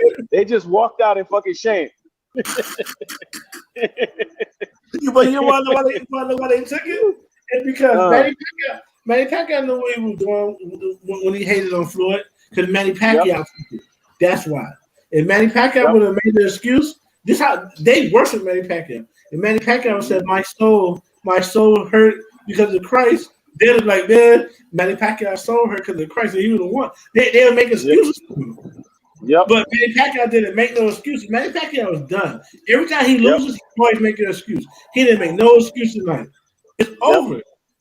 I mean, every time he lost, he always said his shoulder, it was always something. One time he said because he gave his life to the Lord and he didn't want to hurt the other fighter. He said some goofy shit like that. You know what I'm saying? He took this L smoothly. I mean, it's over with for Manny Pacquiao. Exactly. And you saw his face. His face told you he took the L. His face weltered the fuck up. Like, there was no denying that he took a beat. His face looked exactly the way Danny Garcia's face looked after the Spence fight. You could tell he got beat the fuck up. Yeah, he was marked up. I mean, he was marked up. And you look at Yordenis Ugas' face, you didn't see that. Yordenis Ugas, the reason why I'm happy is because Yordenis Ugas put respect back on this generation's welterweight name. He put respect right back on it, because Keith Thurman gave it away. Yordenis Ugas reclaimed it. Because when you're the younger generation, you're the more youthful, filled with prime and vigor and all of that. You're supposed to be retiring the older elder statesmen. They're not supposed to be around no more. And the fact that you keeping him around is embarrassing. Right. The young lion, when he comes of age, is supposed to remove the old lion. Yep. The old lion barely got any teeth in his mouth anymore. So you're supposed to remove that old lion. The fact that Keith Thurman didn't remove that old lion, it goes back to when he said Floyd ducked him. How for Floyd, when you lost with somebody, Floyd be easy. Yep. You see how everything comes around in circles when you want to play this white man game? You got to keep it 100. Yep. Exactly. He had to be broke. Because nobody in their right mind want to fight Spence at 40-some years old. Yep. Because you need a full body, you need a full athleticism to fight Spence. Yep. Because some of those punches you can't upload those punches all night. You gotta be able to get out of the way of the punches. Exactly. You gotta think about it. Yep. You gotta think about it. If that's just how you know Floyd and Spence was going at it, and Spence didn't just go in there and beat the hell out of Floyd. Because if Spence beat the hell out of you, your career over with. Exactly. Floyd still fought 5-6 years after that sparring match with Spence. So you know they was in there banging. So the rumors that he beat the hell out of Floyd is wrong, and anybody saying that Floyd embarrassed Spence is wrong. They was in there banging because once Spence beat the hell out of you, it's over with. Everybody beat the hell out of them, they know where their career at right now. Exactly. It's a super chess match. They doing it live right now. Yep. and it's interesting you say that because Leonard Ellaby testified to it. And Leonard Ellaby is the most credible because Leonard Ellaby is right there as CEO of Mayweather Promotions. And the level of respect he has for Spence, the level of respect that you all ultimately know he has for Floyd, and the way that he talked about how that fight went, basically said it was toe-to-toe. It was neck-to-neck. Mm-hmm. It was basically what a Jordan and a Kobe would do if they go up against each other. Right. Ross, you got to watch the video I posted up with Jordan and Kobe because I paid homage to you on that. Yep. But it was really about how Jordan said in 91 at his peak, he would at 91 at his peak, he would be Kobe at his peak, and Kobe laughed at the shit and said, "Fuck you, no, you won't." Right. It just shows you the way these guys are wired, man. Right. Focus on your food, he said. Focus on your salad. Like It just shows you how these guys are wired. It shows you their mentality, and it's the same thing. Like Spence, the way he just said out of his mouth, "I beat Floyd, my prime versus prime. I beat Floyd." He used the textbook shit that Kobe would say to Jordan, and he didn't hesitate. He didn't fucking hesitate. If you're a champion, you gonna say that. Yep. If you're a real champion, you gonna say that. And what the Floyd said? Floyd said, "Man, he supposed to say that. I respect that." Exactly. He ain't get into that shit. Like he was like, "Yeah, he supposed to say that." You know what I'm saying? Yep. Like, I would say that. You know what I mean? I would say that. You know what I mean? Yeah, but this is the reason why I always have respect for Errol Spence Jr. It's because people wanted to hear that Floyd was beat up so bad. Yep. Errol Spence will keep it 100. Yep. He says some people say I got the best of him. Some people say I didn't. But what happened in sparring, staying in sparring. He could have made a name. He could have said whatever he wanted to say. It just made a name. Yep. Because that white people wanted to hear it. Mexican fan base wanted to hear it. They didn't care if it was true or not. But he kept it 100. He said, "Man, some people," he said it was a war. Some people said I got the best of him. Some people say he got the best of me. But he was like, "Man, Floyd tricky, man." Just that third. He never gave them what they wanted to hear. Exactly. He could have did that shit. So you gotta have respect for that. You know what I'm saying? You gotta respect it. He kept it 100, just like Floyd kept it with Pernell Whitaker. Mm-hmm. I'm glad you said that. Everybody said that. It wasn't even no contest when Floyd fought Pernell Whitaker in sparring, but he never said he beat him. He said it was good work. He never said that. Yep. He never said it. And here's the thing. When the new guy, it's like you talked about with the young lion and the old lion. When the new lion usurps the old lion, the new lion's not sitting there bragging about it. He just fucking does it. Right. And the new lion is not sitting there saying, "Yeah, I usurped the old lion." He just fucking does it and moves on. That's what people don't understand. When these things happen, it's not taboo. It's a beta male thing for beta males to want to sit there and congregate and say, "Oh, this is the shit that happened in this barn." Like they were running around and saying, "This is the shit that Earl the Truthman's getting the shit beaten out of him in the simulation." Of course, he's taking fucking shots because he's trying to adapt to a style of movement. So if he's adapting to a style of movement that he's not used to, he's going to get touched the fuck up. But does that mean that he's getting beat the fuck up? If you use it common fucking sense, no. Well, people don't realize, right? You're hitting right on the button, but you just made me excited. But people don't realize in sparring, you someone could get the best of you one day in sparring that you could beat in a real fight. Yep. But that was their day of sparring. And if there would have been a real fight that day, you probably would have lost that day. But some people, they show up no matter what when the lights is bright. In sparring, not so much. They might get touched up in sparring. Larry Holmes was always touched. My uncle said he knew Larry Holmes was going to beat Muhammad Ali, and he always beat him up in sparring every time. Some people even got your numbers. You know what I'm saying? Yep. It's people don't realize if you could get touched up in sparring, you're supposed to get touched up in sparring so that you don't get touched up in the ring. Exactly. That's why I never took there's like when people like, well, Spence better than Floyd because Spence gave Floyd a back. I said no. But that's saying that Spence deserves all the credit he gets. Because most people don't even make it a fight when they fight Floyd in sparring. And what I'm saying is Floyd can still thump with a killer. Yep. And most people at Floyd age can't thump with no killer. Yep. They don't even have Spence at no training camp because they know Spence might fuck around and make them cancel their fight. Exactly. The whole fact that he was sparring Spence at that advanced age let me know that Floyd was a lot different than what people thought he was. Exactly. I grew respect for both, but I knew even that didn't determine what would happen in a real fight because in a real fight, these guys going to be different. Exactly. And what it also revealed is that the young guy is always going to basically, he should be the guy with vigor. He should be the guy with force. He should be the guy with spryness. He should be the guy that should take over the old guy, not because of the simple catch-22 that everyone uses. It's just more simply that, in layman's terms, I'm young, I'm spry, and I have the ability. You're old. It's not that you don't have the ability no more. The ability is slipping from you. That's like Kobe when he dropped the 55 and a half on Jordan and just basically walked over him. It was the moment to let Jordan know, fuck you doing in this league. No longer belong in this fucking shit. Fuck out of here. Right, it's my league. Exactly. So you expect a young guy to do that. You expect the young guy to usurp the older guy. You expect the young guy to tell the older guy, you no longer fucking belong. This is my shit. Get the fuck out of here. And in that sparring, Spence did something that nobody else did. He basically went into the doghouse. He wasn't intimidated of the moment. That tells you that he is so Kobe-esque because there's some shit Kobe Bryant will fucking do.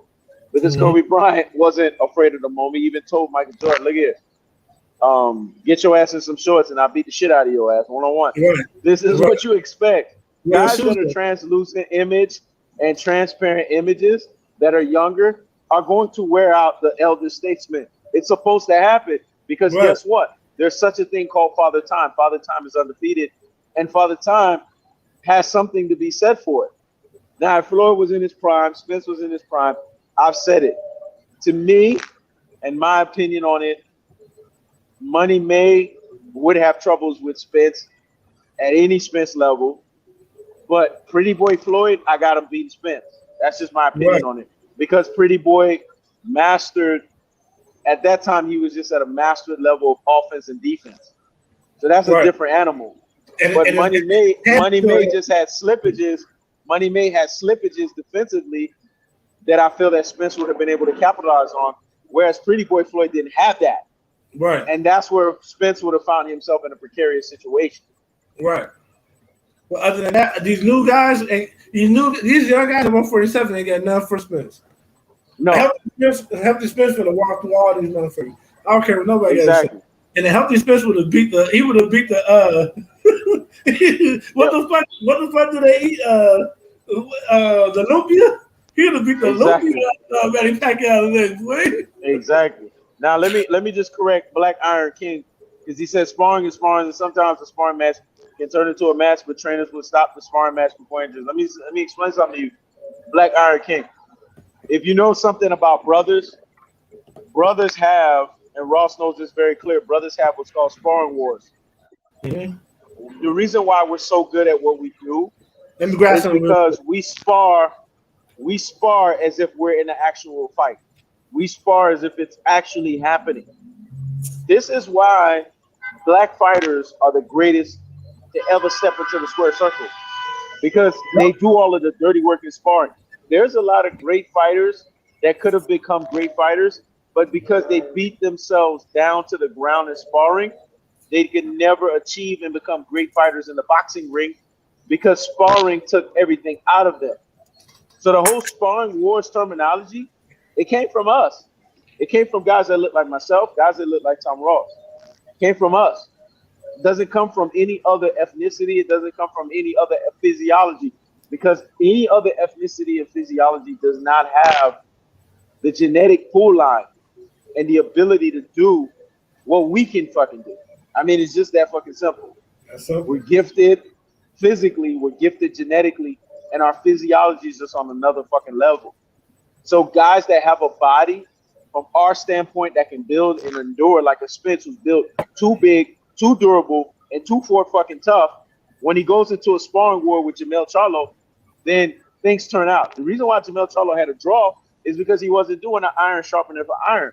Proverbs 27, for a man is sharpened by the countenance of his friend. He wasn't sharpening his tools with Spence. If he was fucking doing that, he wouldn't have had a draw his last fight. I can fucking guarantee you that. I can guarantee that. Me personally, I think he should have got a split decision win. But the fact that he was in there and it was that close with that guy, he deserved a draw because he deserved a wake-up call. Because he had all the more clean, efficient punches. But dude had too many moments in that fight. Yep. Dude had too many moments in the fight. Like he supposed to win that and 30 watch Buddy out. You know what I'm saying? Yep. But people, black fighters need to realize this: you don't get observed the same way everybody else get observed. When you're in a war, they saying you losing. When you're in a war with somebody that's not black. Yep. They could be in wars. They could get beat up. They could get dropped 8-9 times. You get dropped in a fight, you lost. Exactly. So they got to understand it's a different level. You get judged at a different level. You know what I'm saying? Everybody said Andre Ward lost that first Kovalev fight because he got dropped. Even though Ward controlled the rest of those rounds, he got dropped. Yep. So when you get when your fighter have some type of moments that he's not supposed to have, then they're gonna judge it harshly, man. And that's what Charlie need to realize. He keep being on this. He keep being on this. Oh, there ain't no racism in boxing shit. And now he realized we got that draw. Oh shit. Yep. Oh shit. They're not gonna give me the benefit of the doubt. I probably should have said that shit about Deontay Wilder. I should have kept my fucking mouth shut. And that's what he deserved. Exactly. And this 8 loss that he suffered against Spence, against Ugas. You might as well say Spence too, because the way the loss happened. The loss that he suffered against Ugas tells you everything you need to know. That's why I laugh at tactics like this. I say nonsense like this because what it reveals is that they're sleeping. They're in a state of slumber. Your legend is done. There's no more capital for your village feeder. Your village feeder is completely excoriated from fighting. You might as well cancel Christmas on that. He's done. True. What they don't realize is Pacquiao has his most success against right-handed fighters. Yep. So how you think he would look against Spence, but he don't even know how to fight against left-handed fighters? It was going to be very bad, yo. Y'all should be glad that Spence got in. It was going to be horrible for Spence. Yep. And boxing didn't want to see that, too. Because normally ESPN, everybody, they would have been saying the same shit. Yep. That freaking non-Hopkinson. Spence duck. They kept their mouth fucking shut. Because they were happy that Manny Pacquiao wasn't fighting Spence. Kenny Skip Bayless begged Spence. He's like, please don't fight Manny Pacquiao. I don't want you to fight Manny Pacquiao. And then Spence said, well, he should retire now. Yep. He should retire then if he don't want to fight me. And that's exactly what he's going to do. He going to retire. He ain't finna fight Spence. He already know what it is. He already know. He already know. Like, if this nigga Ugas whooped me like this, Spence would have killed me, man. Exactly. And that's what I said. When I got on the elevator and old girl was running her mouth, like I said, I don't care if she was an old girl. I wanted to throw the cranberry vodka in her face. That's how we roll. Because I couldn't believe the bullshit that was coming out of her mouth. And I said, and I just told her that real quick and she shut up. I said, the way Ugas beat the shit out of Manny Pacquiao, now you still wondering how Spence would have, and she had to think for a second, and I think it dawned in. Because she was only regurgitating what everybody else heard that was false. Notice when I said what I said, I never said Spence was lying about the torn retina. I said, yeah, the torn retina just happened to come in a coincidental time. That's step aside money because nobody's going to tell me otherwise. This performance confirms my point. Step aside money was paid because what you said made sense to me. I knew what you were saying. What you're saying is just because it won't make sense to everybody else because you are good with money, so you deal with contracts. You deal with this shit. You understand that. Yep. If Manny Pacquiao wanted to so elect, he could have said, "Okay, I ain't fighting nobody but Spence." Yep. I'll wait for Spence to get ready. Yep. He didn't do that. Only way that can happen is if you step aside money. Because the contract is with Spence to fight Manny Pacquiao next no matter what. Exactly. So it had to be step aside money for that to happen. Whether Spence is injured or not. Because Manny Pacquiao will be forced to have to wait. Yep. You know what I'm saying? And you got no choice but to step aside because this performance against Yordenis Ugas proved that he was using this performance as a tune-up. And to be honest with you, I think he overlooked the 11-day notice. I was going off of the reason why I was going off of Manny Pacquiao winning was I was going off of him being on roids. Right. Now I realized that Spence's power and weight and magnitude, all bullshit aside, is so powerful that Manny Pacquiao couldn't be on roids, so he was still on the same stigma because of the way he performed. Because if Manny Pacquiao was on roids, he would have performed different. Let's just keep it a buck. He performed exactly the way you expected him to perform without fucking steroids. He performed like a 42-year-old, like he's supposed to perform. Exactly. Exactly. And that's what Keith Thurman get. Keith Thurman's like, I don't care what he's taking. I can still whoop him. I said, Keith Thurman gonna lose this fight, man. And when I told you, he said, he gonna hold you off for Florida. I said, you know what? I'm rocking with you. I'm gonna stand next to you, but I don't think he gonna win this fight. Yep. And now Manny Pacquiao can rematch Thurman. That's what he can fucking do. 2 fucking losers. Errol Spence. Let me tell you something, man. The way Ugas beat up Pacquiao, Errol Spence is gonna fight. Errol Spence should just go ahead and fight Ugas. He'll kill Manny Pacquiao, man. He'll kill him. All right, man. Have a good night. Out here in Vegas, we gotta clarify, though.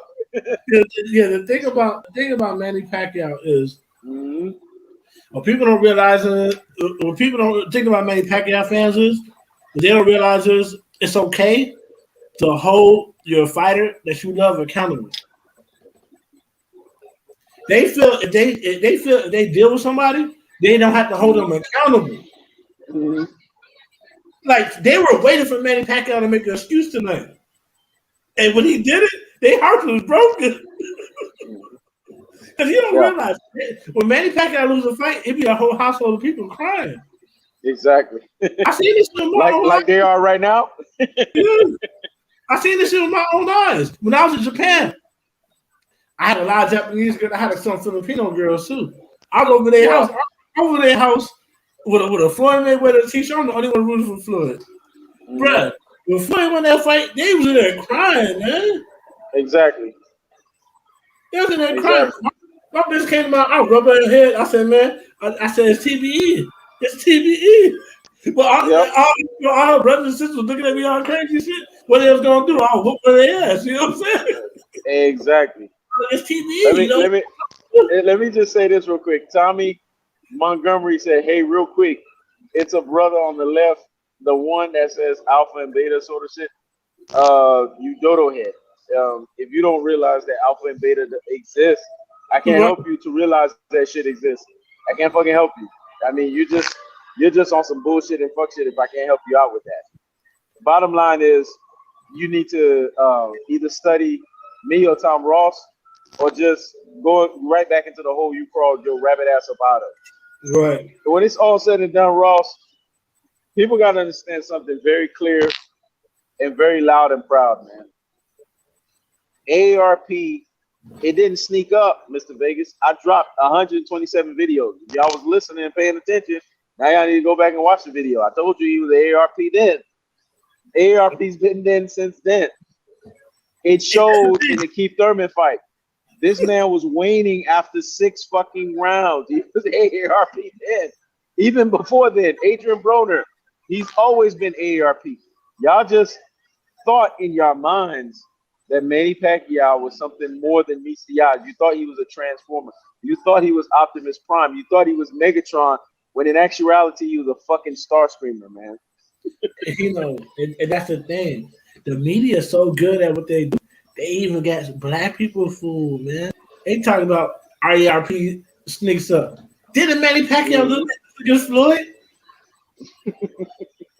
This is how Manny Pacquiao looked against superior fighters. He looked like this. He been looking like this against superior fighters. He just didn't have a lot of he didn't have a lot of superior boxing opponents. But he been looking like this. This ain't nothing new. And if he was on those power pellets against Keith Thurman, it'll be bad for him. Keith Thurman hit this motherfucker with a lot of flush shots. Exactly. What you think about Keith Thurman is Keith Thurman don't work out his core, and every time he get hit to the body, it's like power. It's like he got stopped. It's like he got hurt when he get hit to the body. It looks bad. And truth be told, Manny Pacquiao did deserve to win that fight. Yep. He was on the power play, but Manny Pacquiao was hurting Keith Thurman every time he hit him. Yep. But that's because he's on that shit. Without that shit, Manny Pacquiao is an athletic guy that if he hits you with the right shot, he can hurt you, but he can't do it forever because he don't have that type of stamina. Exactly. He's not Floyd. He was never on Floyd level. And that's the problem. Y'all think he was on Floyd level, so you think it snuck up on him. Like, no. He's always been like this. He lost 3 out of 4 fights against Manuel Marquez. Yep. Okay, nobody said. Somebody that Floyd beat quite easily. Somebody who, if would have fought Errol Spence, would have got knocked out the fucking ring. So how was he ever going to beat Errol Spence, man? Yep. You see, Tommy Montgomery said, y'all just sound really feminine, man. But look who's listening to us. Girls that look like this. So Tommy Montgomery, you might need to learn from us. Maybe you might need to learn something from us. Sade Loading is checking us out. There must be a reason for that. So how about you take the notepads out and get to the fucking scribble? Go ahead, Ross. He said, we saw flipping it? No. Anyway, man, listen. Like when it comes to beta males like you, the reason why you got a problem with people who speak on alpha beta shit is because it's basically PTSD for you. It makes you remind you of people who bullying you in high school, niggas your girlfriend left you before. All the time your girl was lying on the phone talking about she going to sleep. Then you see on Facebook. It reminds you of beta stuff that you did. Exactly. Alpha beta conversation does not offend you. Yep. Even if you don't believe in it, you can just say, I don't really believe in it and just do something else. The fact you got to address it because it hurts you to your core. Yep. But damn, these niggas sound like alphas, man. Let me say something. Let me get their attention. That's what the bitches do. Yep. Bitches be like, I think those two alphas over there. They'll be going stand and bend over in front of them and get some attention. Like, you got like a bride right now. Like, why would you say some shit like that? Exactly. You got like a chick right there. How the fuck we sound feminine?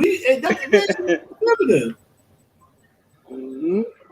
Exactly. You hit it on the thumb, man. You hit it on the nail. But when it's all said and done, man, Manny Pacquiao got embarrassed. He got the shit beaten out of him. Now, I'm gonna just say this real quick, and then I'm gonna throw it to Tom Ross for closing thoughts, because I'm gonna go to Floyd Mayweather's girl collection right after this shit. I gotta check that shit out, see what's popping over there. Because Right. I like to support my fucking own. That's what I say. If I'm gonna throw my dollars, it's going to benefit my fucking own. Mm-hmm. And you know what's funny? They're saying that his shit is the worst, but every review and everything that I've seen and everything motherfuckers locally are saying, they're saying his shit is the best. See, they hate on Floyd even on that level, and that shit is funny to me. But anyways, the bottom line, and we got to point this thing out, Ross, is people got to understand something very clear here. Ross said a lot of eloquent stuff, but don't get caught up in the eloquence. Get caught up in what's going to stick. Because the main thing that he basically told you is that Yordenis Ugas proved this right here is the best blessing in disguise, because what Ross was basically astutely and eloquently teaching you guys was the fact that Yordenis Ugas ass whooping showed you guys that Manny Pacquiao is not the boxer that you thought that he was. That's the biggest fucking lie they ever told you. That basically Manny Pacquiao has now graduated to a Canelo Alvarez, who is basically a LeBron James of boxing. Manny Pacquiao is that, a LeBron James of fucking boxing. He's not what you fucking think that he is.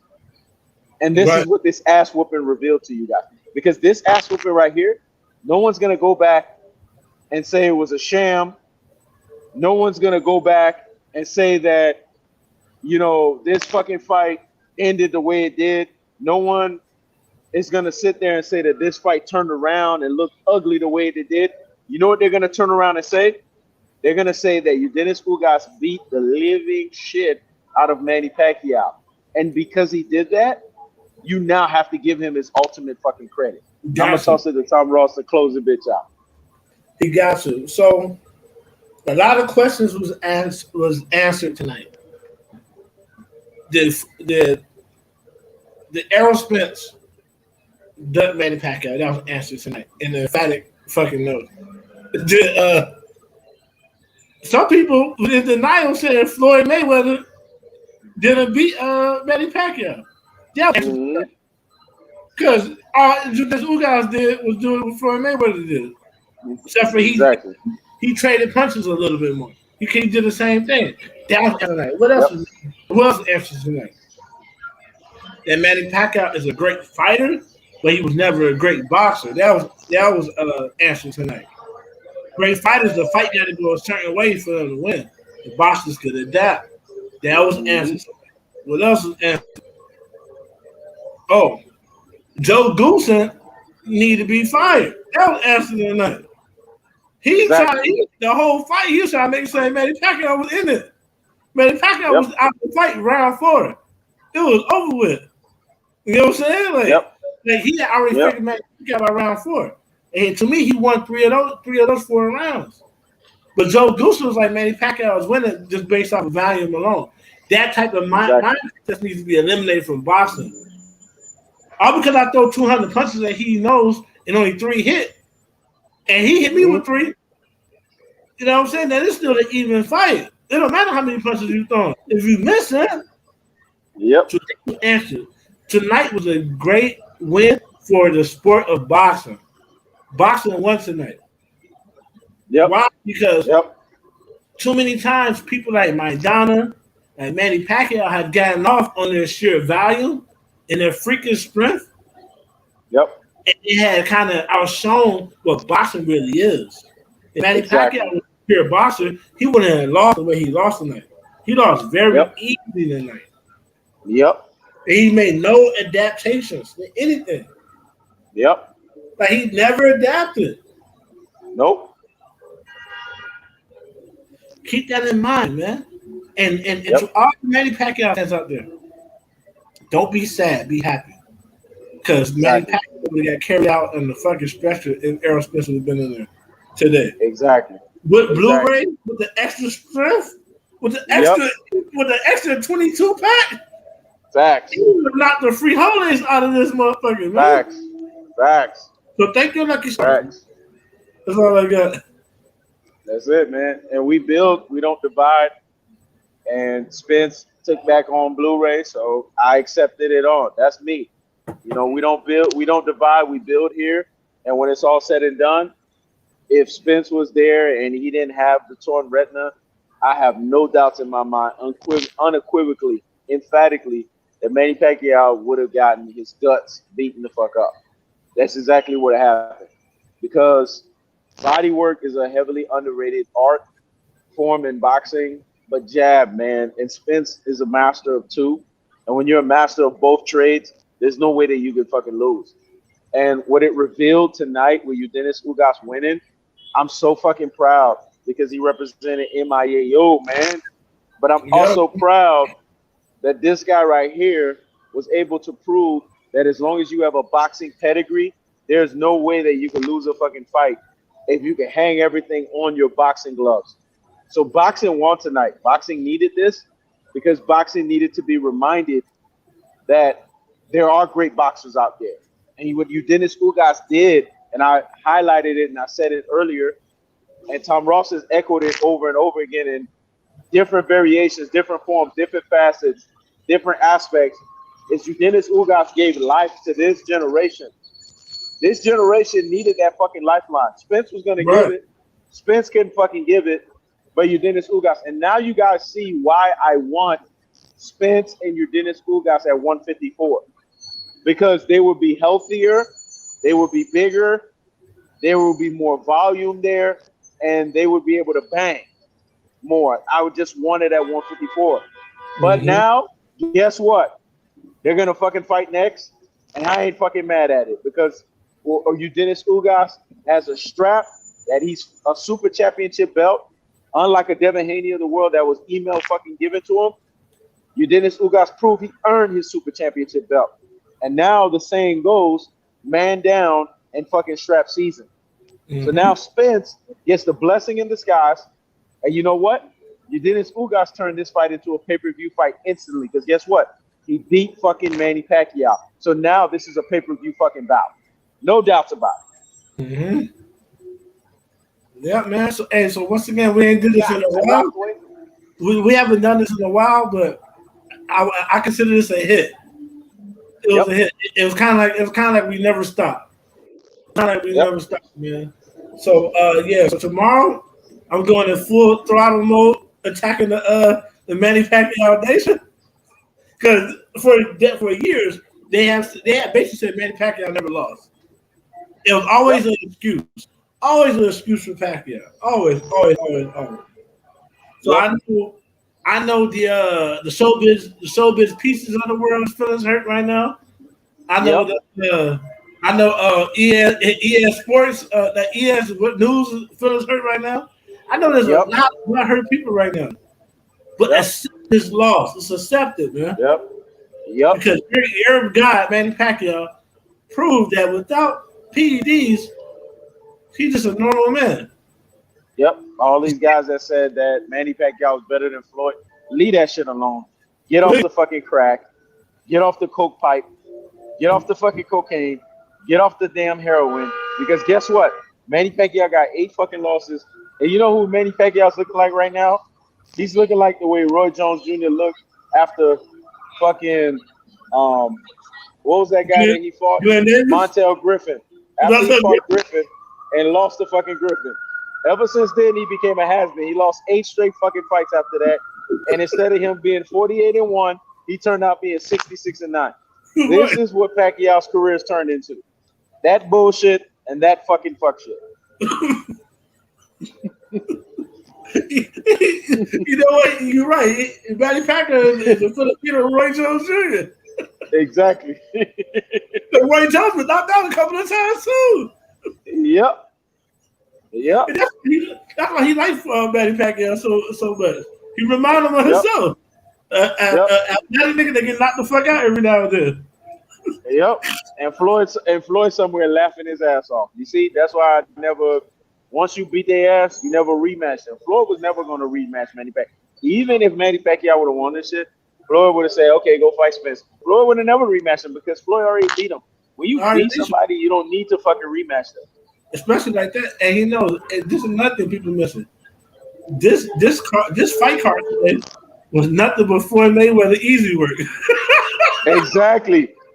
Victor Ortiz, Robert Guerrero, Manny fucking Pacquiao. All his easy work. I was saying that. I was saying that while I was down in those cranberry and vodkas, man. I was like, all fucking easy work, man. That shit was hilarious. It had me laughing my fucking rabbit ass off because I was sitting there and I was like, Floyd beat all these motherfuckers up, and then they put all of their ass on the fucking undercard. That shit was hilarious. You got to understand the reason why they still fighting because they lost their fight. Exactly. Because if you beat Floyd, your career take an exponential steep climb. So you only need a couple more fights and you can retire. These niggas still got to fight loss against Floyd. Yep. And like Papa Legba said here, Spence Ugas 100% certain to happen. Well, we know the three-pronged months of economics, politics, and pugilism. You're absolutely correct. Mm-hmm. And JP Gordon says, shout outs to Hinos and Tom Ross. Keep coming with that heat and that fire. Salute, man. When it's all said and done, this is what we do. We tell y'all the real. These are the two realest guys on YouTube. You're not going to find no more authenticity and consistency than what you're finding here. Everybody else is going to straddle the fence. They're going to be 50-50 with their bullshit. They're going to fall to the wayside. They're going to give you whatever bullshit and fuck shit. But we're always going to be who we are from day one, man. It is what it is, and that's just the way we roll. We have our differences, but we respect the differences, and we respect the fact that we're willing to move forward, we're willing to grow, we're willing to get better, and at the same time, like Papa Legba said, Alpha is the first letter in the Greek alphabet. Salute for that, and absolutely correct. And last time I checked, in the Bible, for those who say Alpha and Beta don't exist, God, Yeshua, Jesus, calls himself the Alpha and the Omega. So if Alpha don't exist, why do he call himself Alpha and the Omega? I leave that alone. But anyways, when it's all said and done, any last things you got to say, Tom Ross?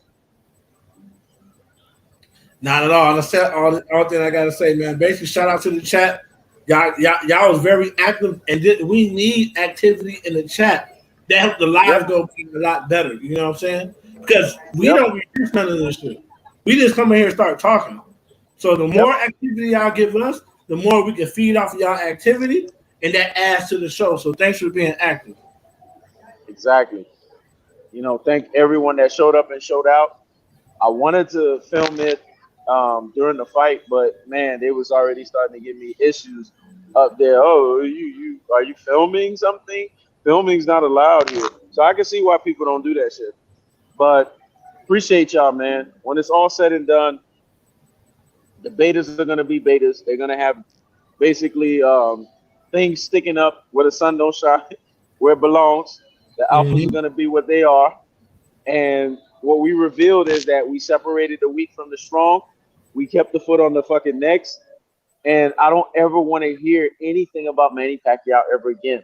This fight right here will forever be my song cry to debunk anything that Manny Pacquiao did in his career. This is actually the greatest loss he ever got. Fuck Manuel Marquez. Because this one right here is for boxing. It's for fucking boxing. Floyd was the alpha and was the omega. Exactly. You know, I was down in Cranberry and Vodka, and I was saying, and when they were showing Yordenis Ugas chick, I was saying, oh, Yordenis Ugas chick, me and this dude, we both from Miami, and the dude was like, man, you already know. Yordenis Ugas chick, not only is she gonna give him a good fucking, she gonna basically get on them damn knees. because this motherfucker right here did a hellified fucking performance. He did, man. He did. A hellified fucking performance. If we being honest, he would Manny Pacquiao ass from the beginning to the end. Exactly. Oh, he did good, man. Listen, you gotta put some respect on that man's name, man. You gotta put some respect on his name. And he represented for the MIL. Yep. That's why I'm thrilled. That's why I'm happy. Because we were both dapping each other up the whole time. Because when they announced him, hailing from Miami, training, and they explained the gym that he was training up. I know the fucking gym. And then the fact that they sat there and said he was Cuban, I already know. Basically, he got that Fidel Castro in him, though. Yeah. And when motherfuckers don't understand, the Bay of Pigs ain't nothing to fuck with. No, that's what's going on.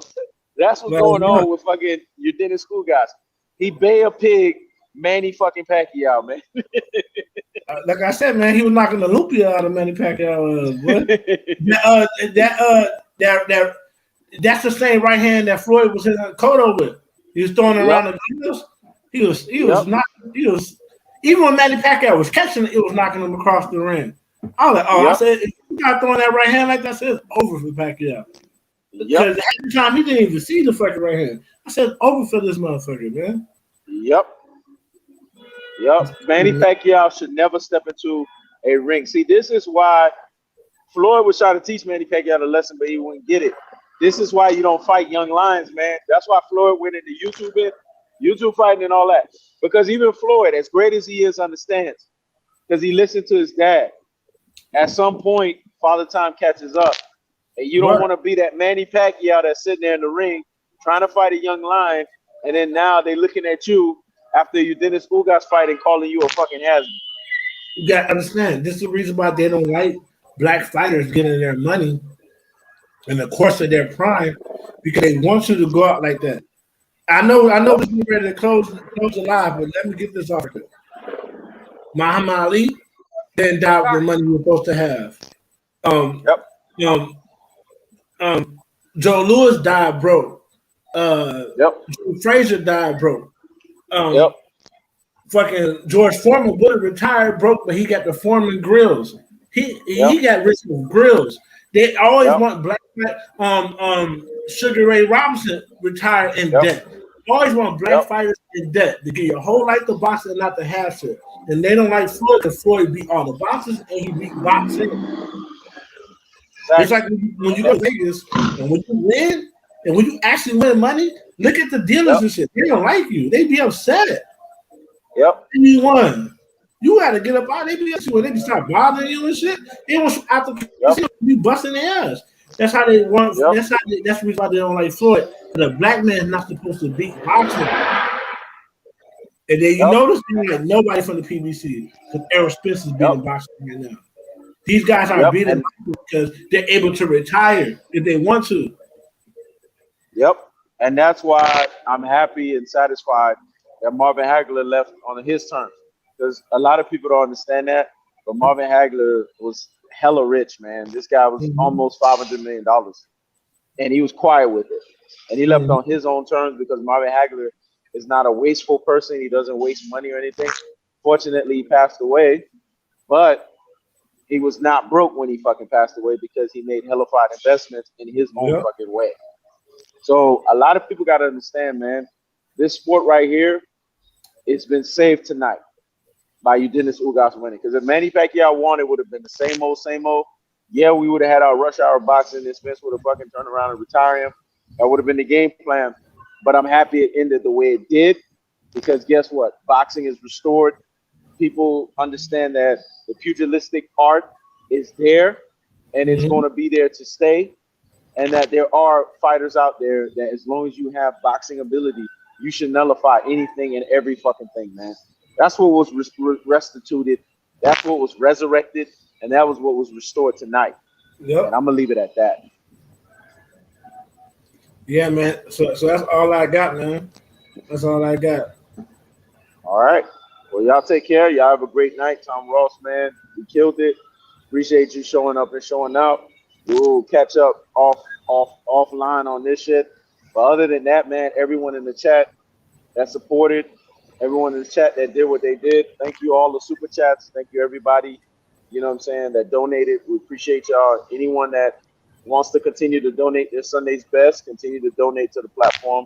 We appreciate you guys for that. When it's all said and done, we're happy. We're appreciative of how this outcome ended up. I don't care. And that's what people got to understand. I don't care if I get a prediction wrong, especially when it turns out like this. It makes me fucking happy. Because in life, you're not going to get everything right. But if there's any time that I'll ever wanted to be wrong, this is the fucking time. Right. I'm happy that I'm fucking wrong about this shit because guess what? It came out in our benefactor. You know, we saw a black Cuban fight tonight, fight his ass off tonight, and didn't get fucking robbed. And the judges got right for. It's been a long fucking time in Vegas for judges to get right. I don't know if it's because my presence was here. I don't know if it's because, you know, I was dropping that alpha male energy here. I don't fucking know. Straight narcissist. What I'm gonna tell you is, they get that shit right. I'm gonna tell you right now, they got the shit right. They got the shit right. That's right. Anything else you want to say, Ross? And then we're gonna check out. No, we could go ahead and check out because we'll be here all day. You know, I already know. When we feeling good and we've been drinking, we'll be here all day. I'm gonna go ahead and let you enjoy Mayweather's Girl Collection, man. And there you go. Hit me up tomorrow, bro. We go ahead and close it up. All right, bet. All right, y'all be easy. Y'all check out. Make sure y'all donate whatever super chat y'all can throw at us. We appreciate it. Y'all have a great one. I'm gonna enjoy the rest of my time in Vegas, and I'll see you motherfuckers back on Tuesday, man. All right, Ross. All right, man. Peace. Peace.